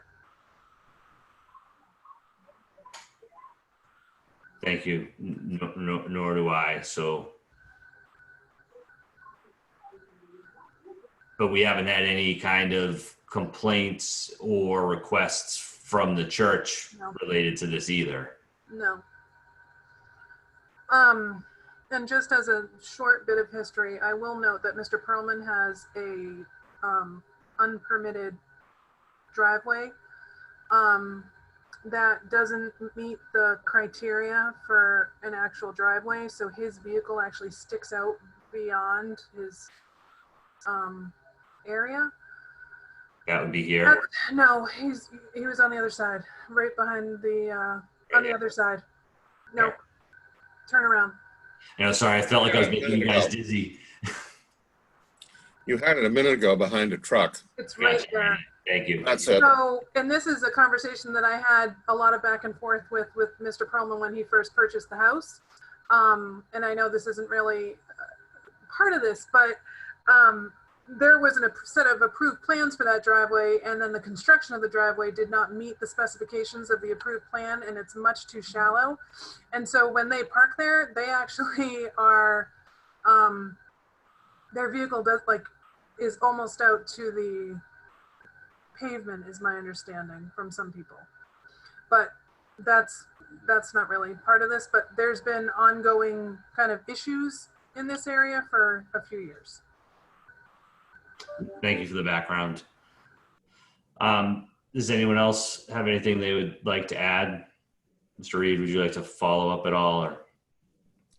No, I was going to point out the issues with regard to the driveway, and actually, as I pointed out earlier, the sidewalk runs up to the driveway, and as I described it, as you can see from this, the driveway is actually a continuation of the sidewalk, but it really is a driveway, and the sidewalk doesn't go anywhere when you go beyond that. So I think that any enforcement against the end of Mr. Perlman's vehicle sticking out beyond the corner of the church into what could be taken as the continuation of the sidewalk really should not be considered to be a violation. You can't go anywhere. You see the vegetation that's in front of Mr. Perlman's house, and nobody under any circumstances is going to be walking through that area. And of course, the driveway itself doesn't have any impact upon the handicapped access to the church or any other place where people are going to be walking. And just for clarification, Mr. Perlman hasn't received citations in his own driveway for that matter, has he? Yeah, and it's why I really wanted to be able to have him speak, and I don't understand what the problem is. Yes, he was. I believe that the ticket was not enforced, but at least once, my understanding is that he was ticketed and was told that he was going to be ticketed in the future if any part of his car stuck out over the edge of the sidewalk, if you consider it to be sidewalk. Basically, as I said, anything extending beyond the corner of the church, considering that to be sidewalk, if it is in fact sidewalk. Is it within the road layout or within his property? I don't know where the road layout is there. We haven't had a survey done. I actually have a as-built in my files that I can check. Is there any action suggested by any committee members? Mr. Mitchell. I just had one point to make on that picture with the landscaping truck on the sidewalk. That may be a handicap access to the church, but it could also be an egress. And so anybody parking on that sidewalk there would be obstructing emergency egress. Would have to go physically look at that door on the other side and see if it's a marked exit. But if it is, then that truck would certainly be obstructing.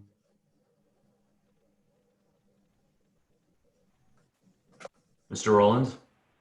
Yeah, I'd like to make a motion that we allow the police department to enforce the no parking on that sidewalk. I don't see how it can coincide with allowing access or egress into and out of the church. So that would be my motion. So we have a motion, though I think we might just want to, is there a second? And then we might want to have some discussion on that. The motion would be to support, if I may, Mr. Rowland, because I don't think we can really allow the police. It would be to support the police enforcement of no parking on the sidewalk adjacent to the church. Correct. It's already posted as no parking on either side, so it's really just continuing as is. So the motion's been made and seconded. Excuse me, motion's been made. Is there a second? Second it. You seconded, Mr. Gardner? Yes. All right, so the motion's been made and seconded and I think, is there further discussion? I saw Mr. Perlman appear for a second on the video. Mr. Perlman, are you with us? Yes, yeah, I'm here. So there's a motion that's been made and seconded, and typically that would go to, to discussion and vote by the committee members, but I appreciate that you're here and would certainly like to hear your take on this before there's a vote. Okay, I have to apologize. I had to step away and take a phone call, so I've been on this since the beginning, and I missed the most important part of this, which was, Traders Lane. Can you just 30 seconds, just a tiny little update? I'm sorry. So the motion that's on the table is to support the police is contrary to your request. It is to support police enforcement of no parking along this stretch of Traders Lane and concerns centering on handicap accessibility route to the church, as well as potential egress route from that church building that may be adversely affected.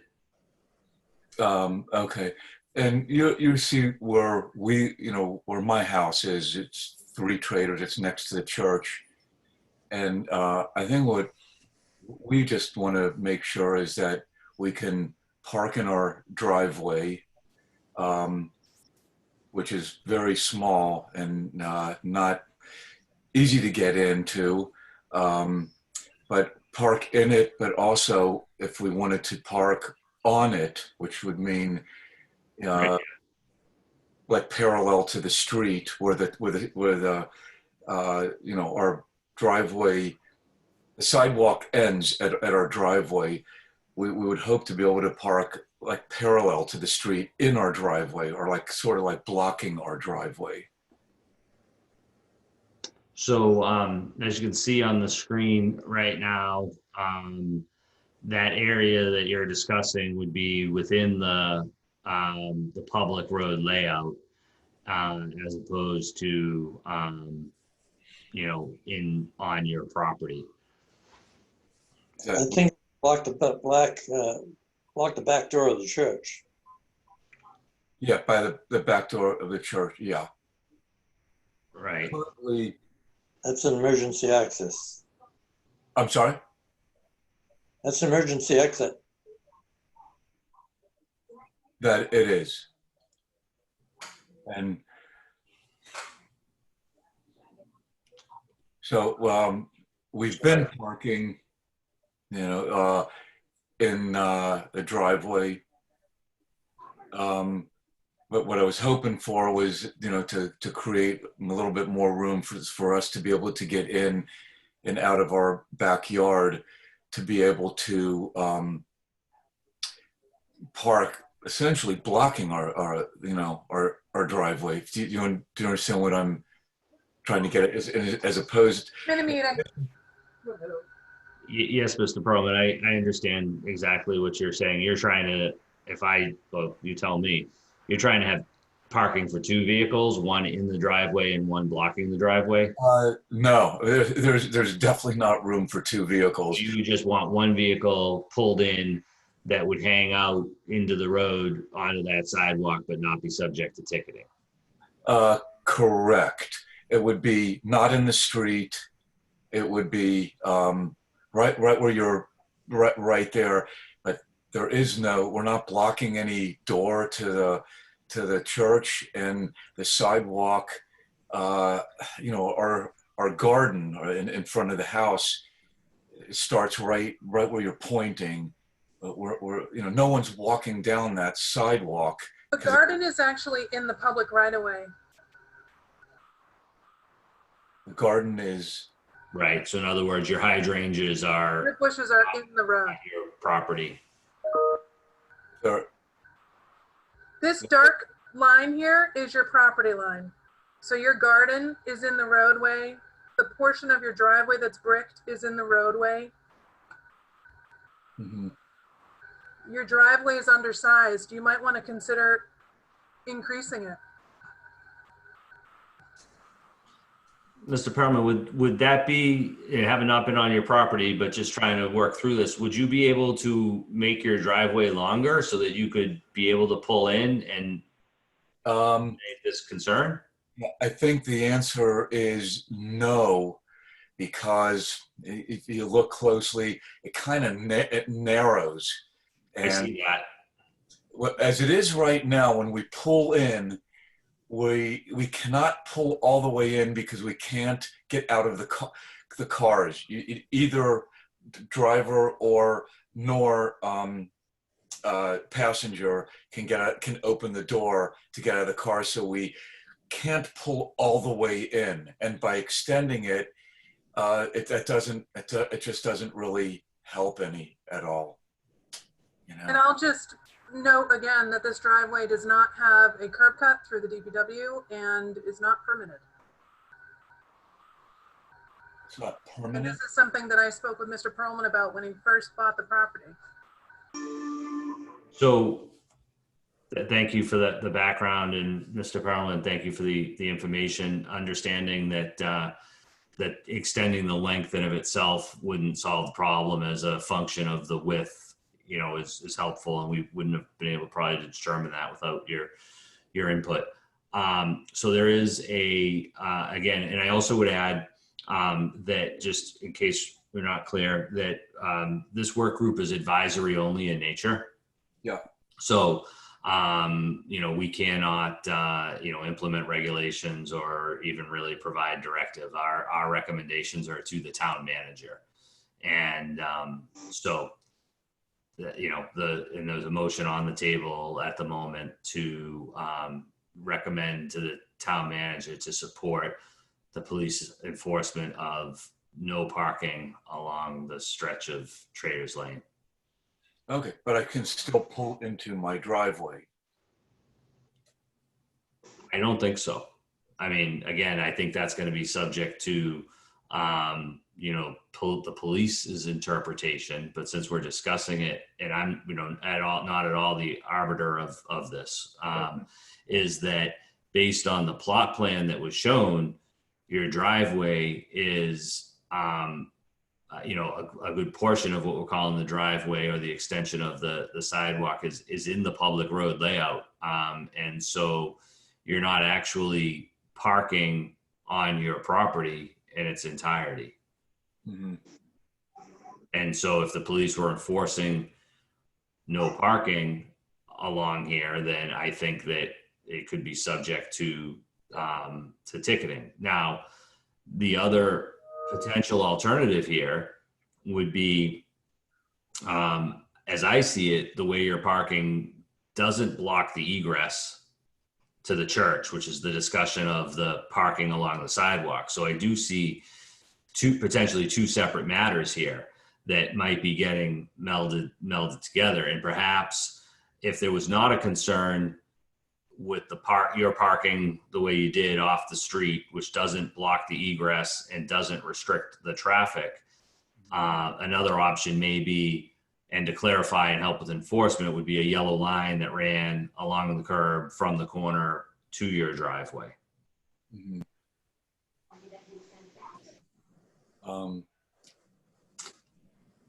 And really, I think this is much more into the police interpretation and enforcement of this than, again, unless there was a specific proposal to, have a yellow line at a certain location, and perhaps that would go to the select board and then maybe clarify the matter. Then right now, as it stands, I think it may get interpreted as any parking within the public way there would be ticketed against. Mr. McVicker, can you help us with this at all? Isn't that part of the street marked no parking both sides? That's my understanding. Right. So we're enforcing the way it's labeled and posted.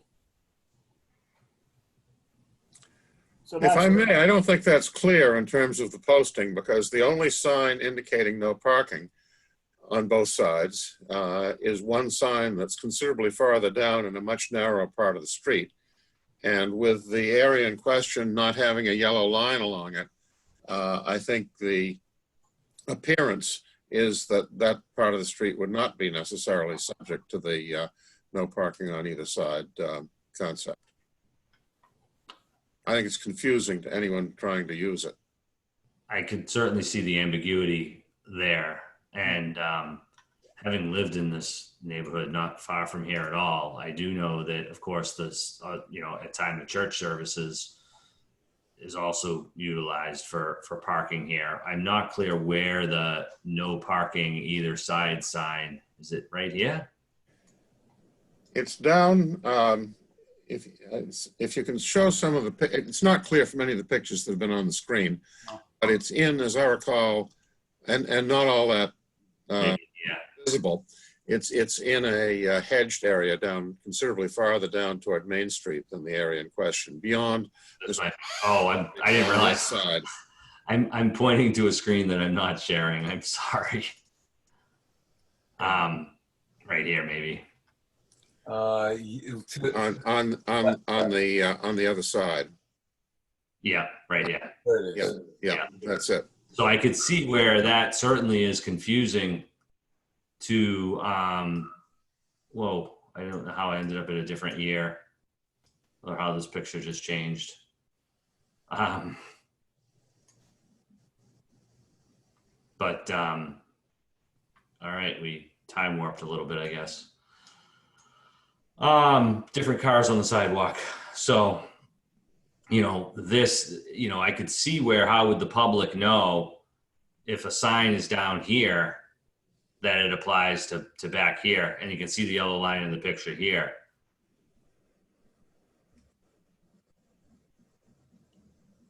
Certainly gives the impression that you can park in that area beyond the yellow line. Exactly.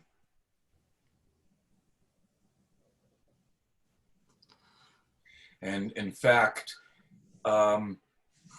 based on, if you want to check the record with the police department, see how many phone calls I've made to make sure to see if everything can be enforced equally. I've gone through the neighborhood, Pine, Fair, Summer. There are streets right next to us where there's a sign that says no on Pine, literally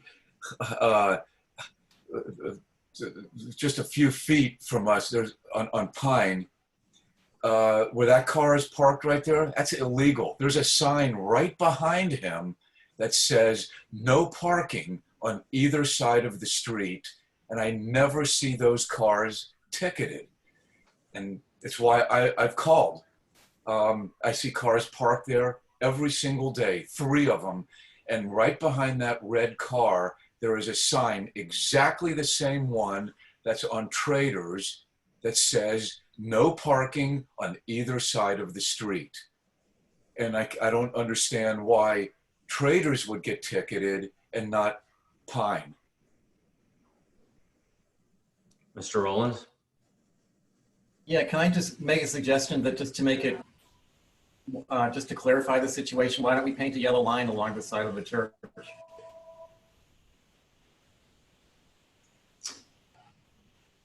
Yeah, but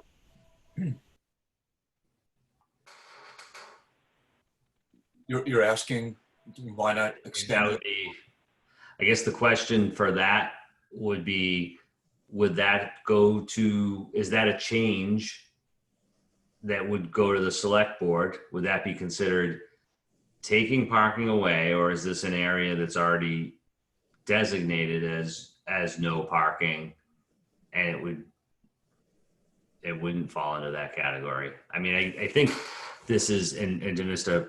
Perlman's point, this is the downtown wide, discussion on parking on sidewalks, age old, and not, easily, I think, remedied. So I don't, Mr. Gasparo? Can I yes. say one thing?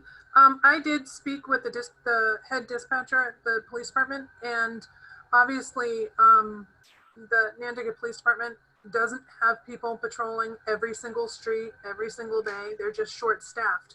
But that being said, they did come into this area because of calls from Mr. Perlman. So there was a slight uptick in the patrolling of this area because there were complaints.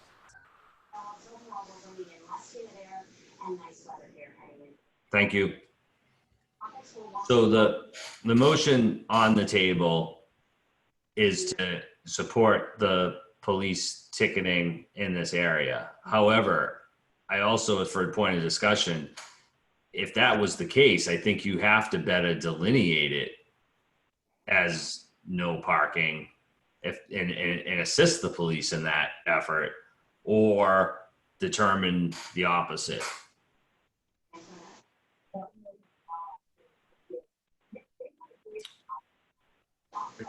Like putting another sign, or painting the yellow line.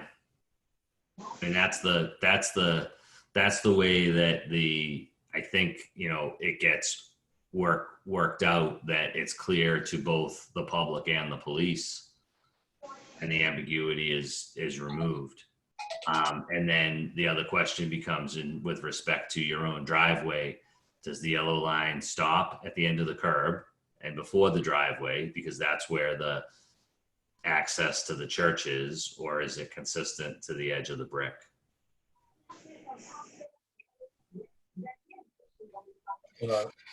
If a yellow line would be, can you repeat that? So a yellow line would go all the way down and here, stop at the edge of the curb, which would be in order to make sure there was access and that the egress from the church is clear, but would theoretically still allow parking in your driveway, which is partially in the road layout. Or if the yellow line extended to the edge of the brick, then it clarifies that if you were to park there, you'd also be subject to ticketing. Yeah, well, you know what I would.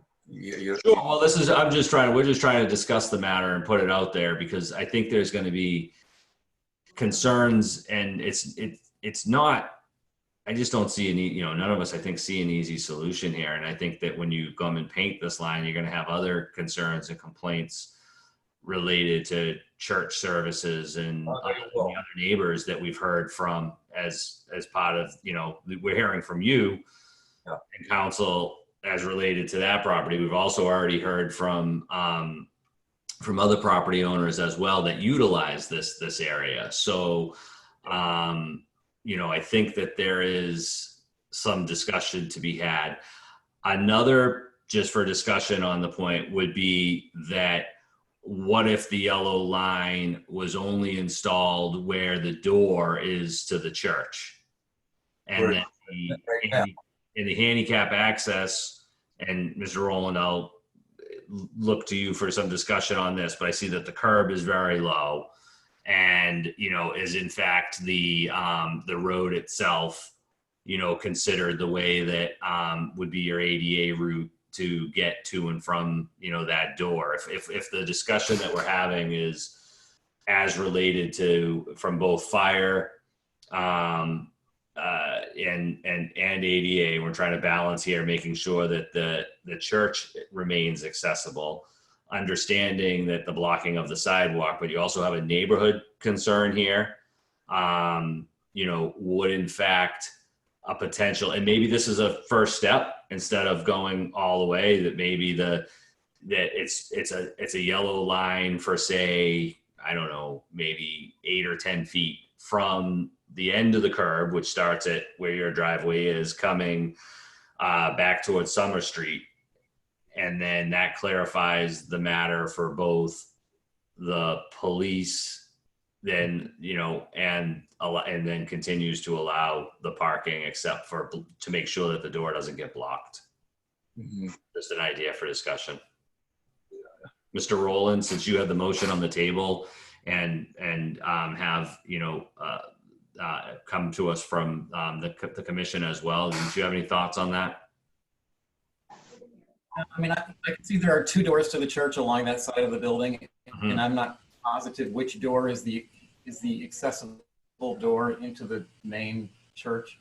I can answer. It's the blue one. It's the door right there, the blue one, right there. It is used. It is used. For church services, people come in and out. The other door that's close to our house, really, workmen seem to go in there, and if there's work being done, we don't. It is not. You got to back up right there.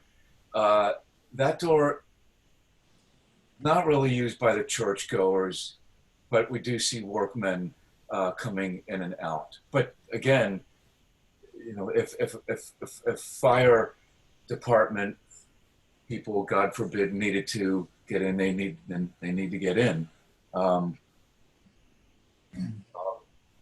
But it's a door that's not really used very often, but it is a door, and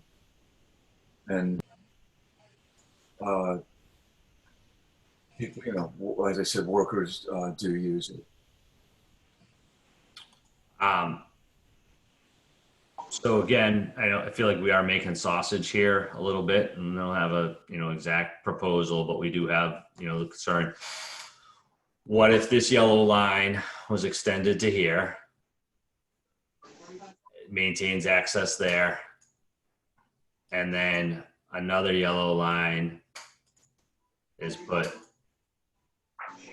between the two doors, just in front of each door, basically. I mean, it doesn't make sense back here to only have, you're not going to put a line here and leave a gap right here. You would just extend the one from the corner. Sorry, I'm bouncing all around here with Google Earth. So this yellow line would go to there.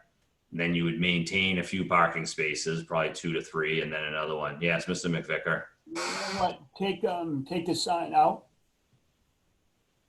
Did you say take the sign out? Is that what you just said? Is that what you would recommend? I don't think so. I mean, I guess the question is, you probably wouldn't. The sign is down here.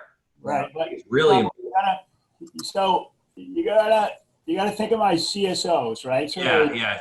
They get a call to come up to the street. So they come up to the street, and they're not from here, right? So they look up and down the street, and they see the sign, and the sign says, as we all know now, no parking on either side of the street. Okay, and no delineation, right? So that's their measure to use to do the enforcement. You see, and so if we got to correct the whole thing if that's what the plan is. So I guess the answer would be to take the sign out and mark the whole street with the yellow lines, if where they would apply. Well, the only other thing that I could say, that sign is just not visible when you're turning on Summer Street from Summer onto Traders. Maybe if the sign were at the beginning of Traders, at the corner of one of the corners of Trader and Summer, I think it would be clear to people, if that's the way you want it to go, to make a sign more visible to people. Where the sign is right now, I don't think anyone in their right mind will ever park down there, because it's narrow, the street's narrow, and they'll be blocking it. But at the beginning of the street up by Summer, maybe that's where, if the goal is to have a sign that's visible, maybe it gets moved up there to the one of those two corners at Summer and Traders. I don't know. I'm just I don't know. Or it's back to what Mr. McVicker says, you essentially take the sign out and you handle it with yellow lines, Yeah, yeah. right? And then you do a piece of yellow line here, a piece of yellow line there, and you Exactly. reserve a couple spaces of on-street parking Yep, no, easy to understand. without a sign, so that there's ambiguity is removed, that the neighbors don't all lose parking that they have, and concerns with fire and accessible access is maintained. If we were to propose and I'll try this in summary and see, if we were to propose removal of the sign, extension of the yellow line from the corner to just past the access to the blue door, and then a segment of line in front of the probably the westerly door. Does that have any support, or Yes. make that make sense? And then The residents of homes would support that. And then you'd be able to park where you park. The police, there wouldn't be a yellow line there. I would be able to So park in you my, would get a ticket. Not all the parking is lost. And maybe that's what we try. And I do think this would have to go with a graphic to the town manager. Obviously, everything we do is to the town manager, and then if she agrees, it would go to the select board. mm-hmm. Your motion is on the table, so I'm wondering if you want, and has been seconded, you want to vote as on the motion on the table, which you're certainly entitled to, or would you care to rescind that motion and consider another alternative? I can rescind that, but what is the new motion? Well, if there was agreement, the motion I believe would be to extend the yellow line on the corner of Traders from Summer to, we could figure out a distance, but to just past the blue access door. So that would make sure that there's a clear, sidewalk that comes around to get in and out of that door. There would remain a couple of parking spaces on the sidewalk between the to the next door, and then another segment of let me see if I can do this again without, I think it means you'd have 3 spaces, and then you would have a yellow line right here to make sure that people could come and go right here. no yellow line blocking. No, just right here, from the tire to the curb. Yeah. If we went that way, then yeah, you'd get ticketed. And honestly, I don't see I don't think that you blocked this door in this driveway. No. And there's no one, extending further here. So that would be, and I think that's going to head off a lot of concern with the neighbors we've heard from, that if we go and propose that as all no parking, a fairly drastic change. And this, again, has been this way for, at least 20 years. I think I've seen people parking in this manner, 25. Garrett? Yes. Also on the side of the church, I don't know are those electrical utility boxes that need to have access to them by workmen, or are they shut offs? What do you see on the side of the church? Yeah, but I think they could, if they're getting up to service those, I would think there's enough lawn to get to them. Yeah, I think and you get trash, it looks like in here again. I think that all those guys can work that out. Got it. Yeah, I would want to say that the yellow line down by that northern door, at that end of the church, you'd want to have it extend, 6 or 8 feet beyond the edge of the door, just to make sure that vehicles don't get far into that exit doorway. Or a few feet, 8's probably, but I hear what you're saying. Come back to here. Make sure that that's the door. That it's past that. That door and also the other door, either end. Just a little extra to allow a little fudge factor for parking. Let's do this. Let me figure if I can get out of street view here somehow. Oh, back to map. I got it. All right. So give me 1 second here, if I may. Okay.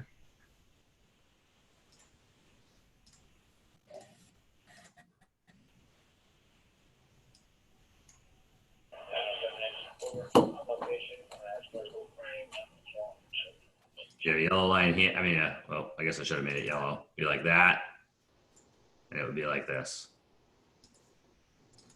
And we could work up a improved graphic to go to the select board. That looks good. Is there a motion to, Mr. Rowland, do you rescind the previous motion? I'll rescind the previous motion and make a new motion that we put yellow lines as you've indicated. Is there a second? Again, Any further discussion on the matter? Hearing none, we'll take a roll call vote. Let me just go through. Mr. Gardner? yes. Mr. Rowland? Yes.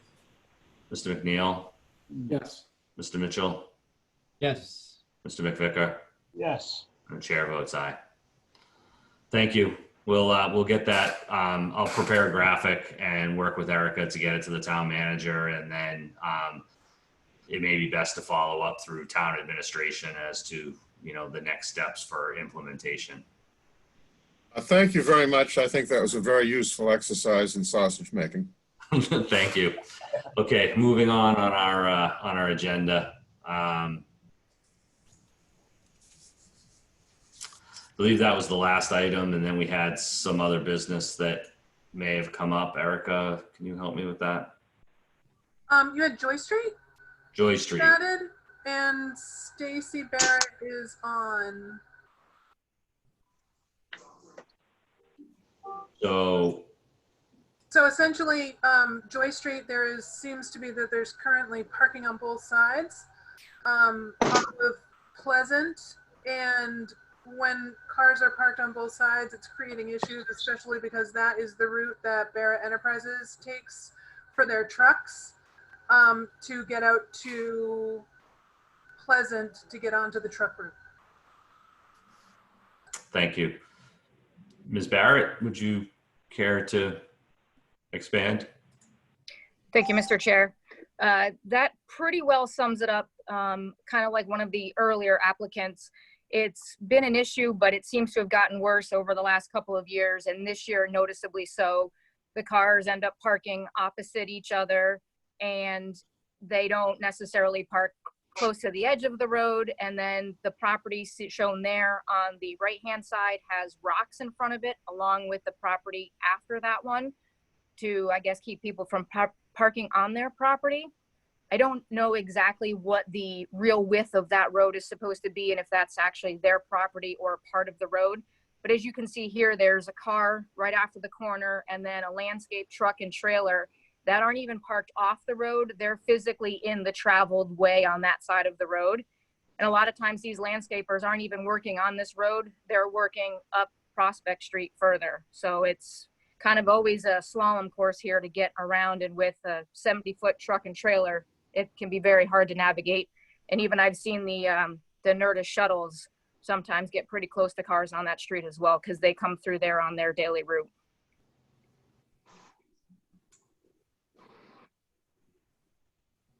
And Stacy did submit a photo. It's on page 65 of your packet.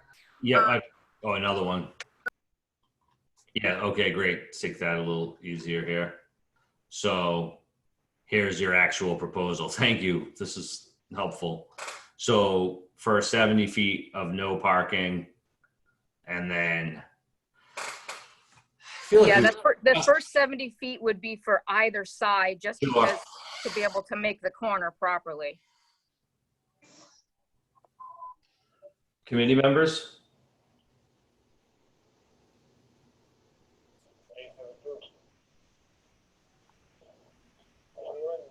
I think that we also, I think we have to be careful to do a blanket kind of quick action such as this.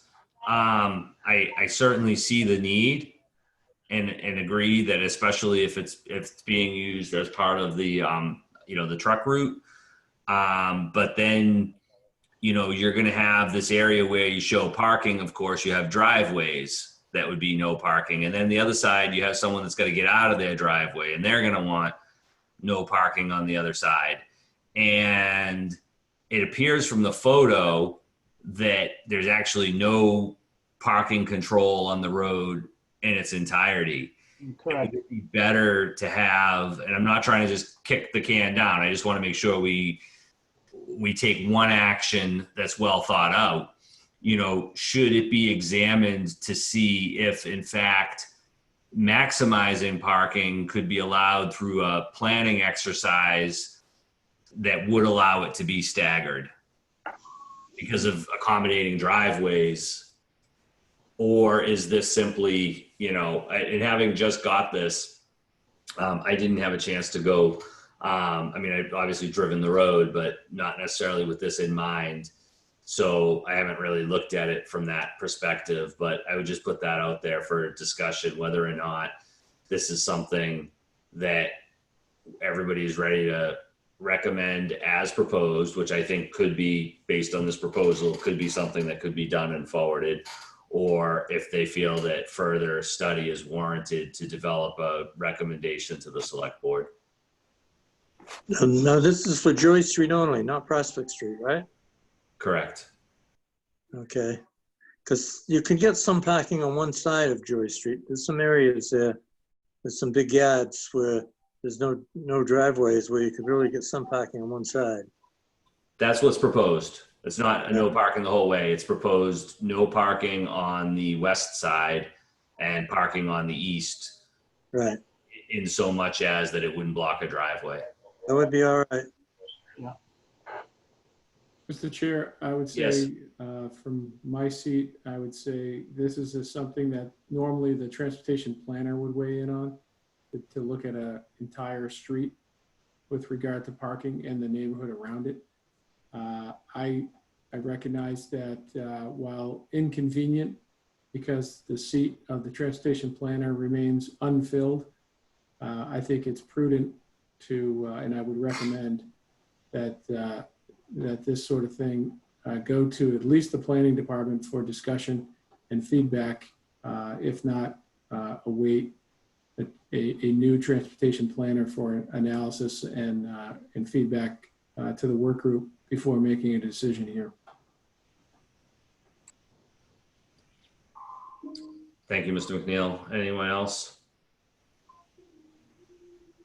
See, this, the only part of the street we're looking at is right here, because the rest of the street just goes between two cemeteries all the way out. So you're not going to have any problems out there. The only problem is down this end. That's right.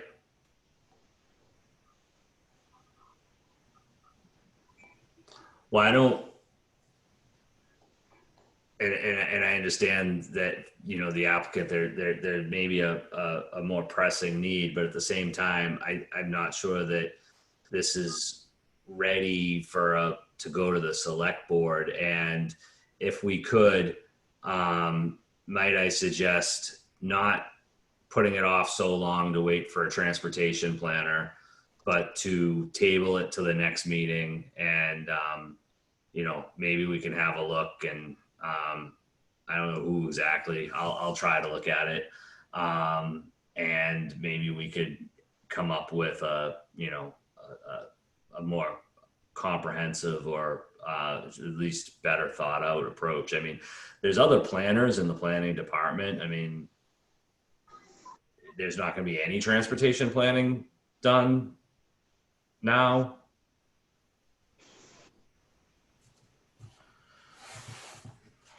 I guess is the question. A pretty good plan, with parking just on one side and none on the other.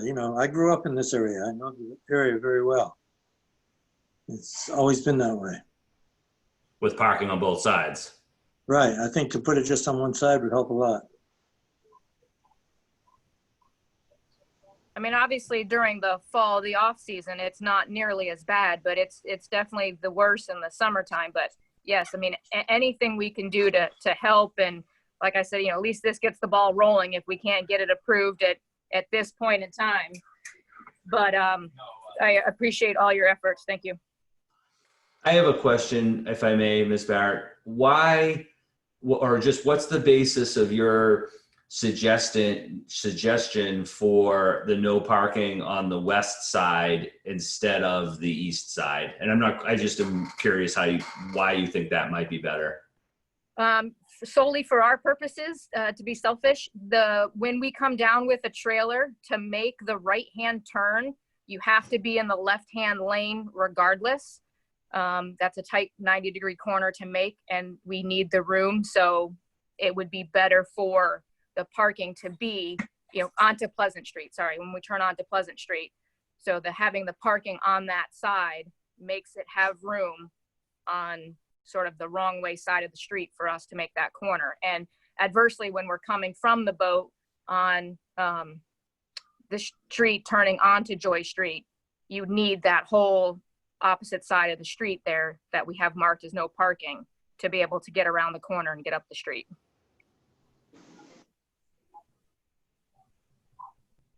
I think we ought to give this a try. And, once we get a plan, we can look at it again. If we have to change it, we can. But I think this would work right now. I note too that this request originally, I believe, went to Andrew Horse at planning, and he referred it to traffic safety. I'm making one motion, we approve it. So a motion has been made to propose no parking along the west side of this section of Joy Street and no parking either side for the first 70 feet and parking on the east side per the sketch provided by the applicant. Is that correct, Mr. Gardner? Yes. Is there a second?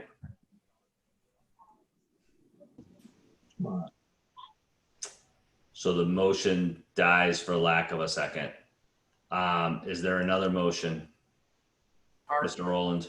I think this is a good suggestion. I like this plan, but I'd like to take a look at it, or maybe at least have you take a look at it and just have a little bit more on-site experience thinking about it. Can we just table this till the next meeting? Is that amenable to everybody? Okay, so hearing no objection, we will we'll table this matter to the August meeting, and perhaps between now and then we can work to come up with a little more information. Thank you for bringing this forward, Ms. Barrett. Thank you for your time. Okay. Moving on, the next item on the agenda that came up was, Erica, didn't you say we had one more that might not be in the packet, or? No, we held over everything else for next time. So then we have approval of minutes. Are there any concerns, corrections, comments on the minutes? Hearing none, those are adopted by unanimous consent. Is there any other business that any member would like to raise? Comments? Hearing none, is there a motion to adjourn? So moved. Second? Is there a second? Second. Motion's been made and seconded by roll call. Mr. Gardner? Yes. Mr. Rowland? Mr. Yes. McNeil? Yes. Mr. McVicker? Yes. Mr. Mitchell? Yeah. Thank you all. I know it was a long meeting, but summertime. Take care. I'm going to end the meeting. Thanks, Eric. Thank you. Oh, maybe Eric.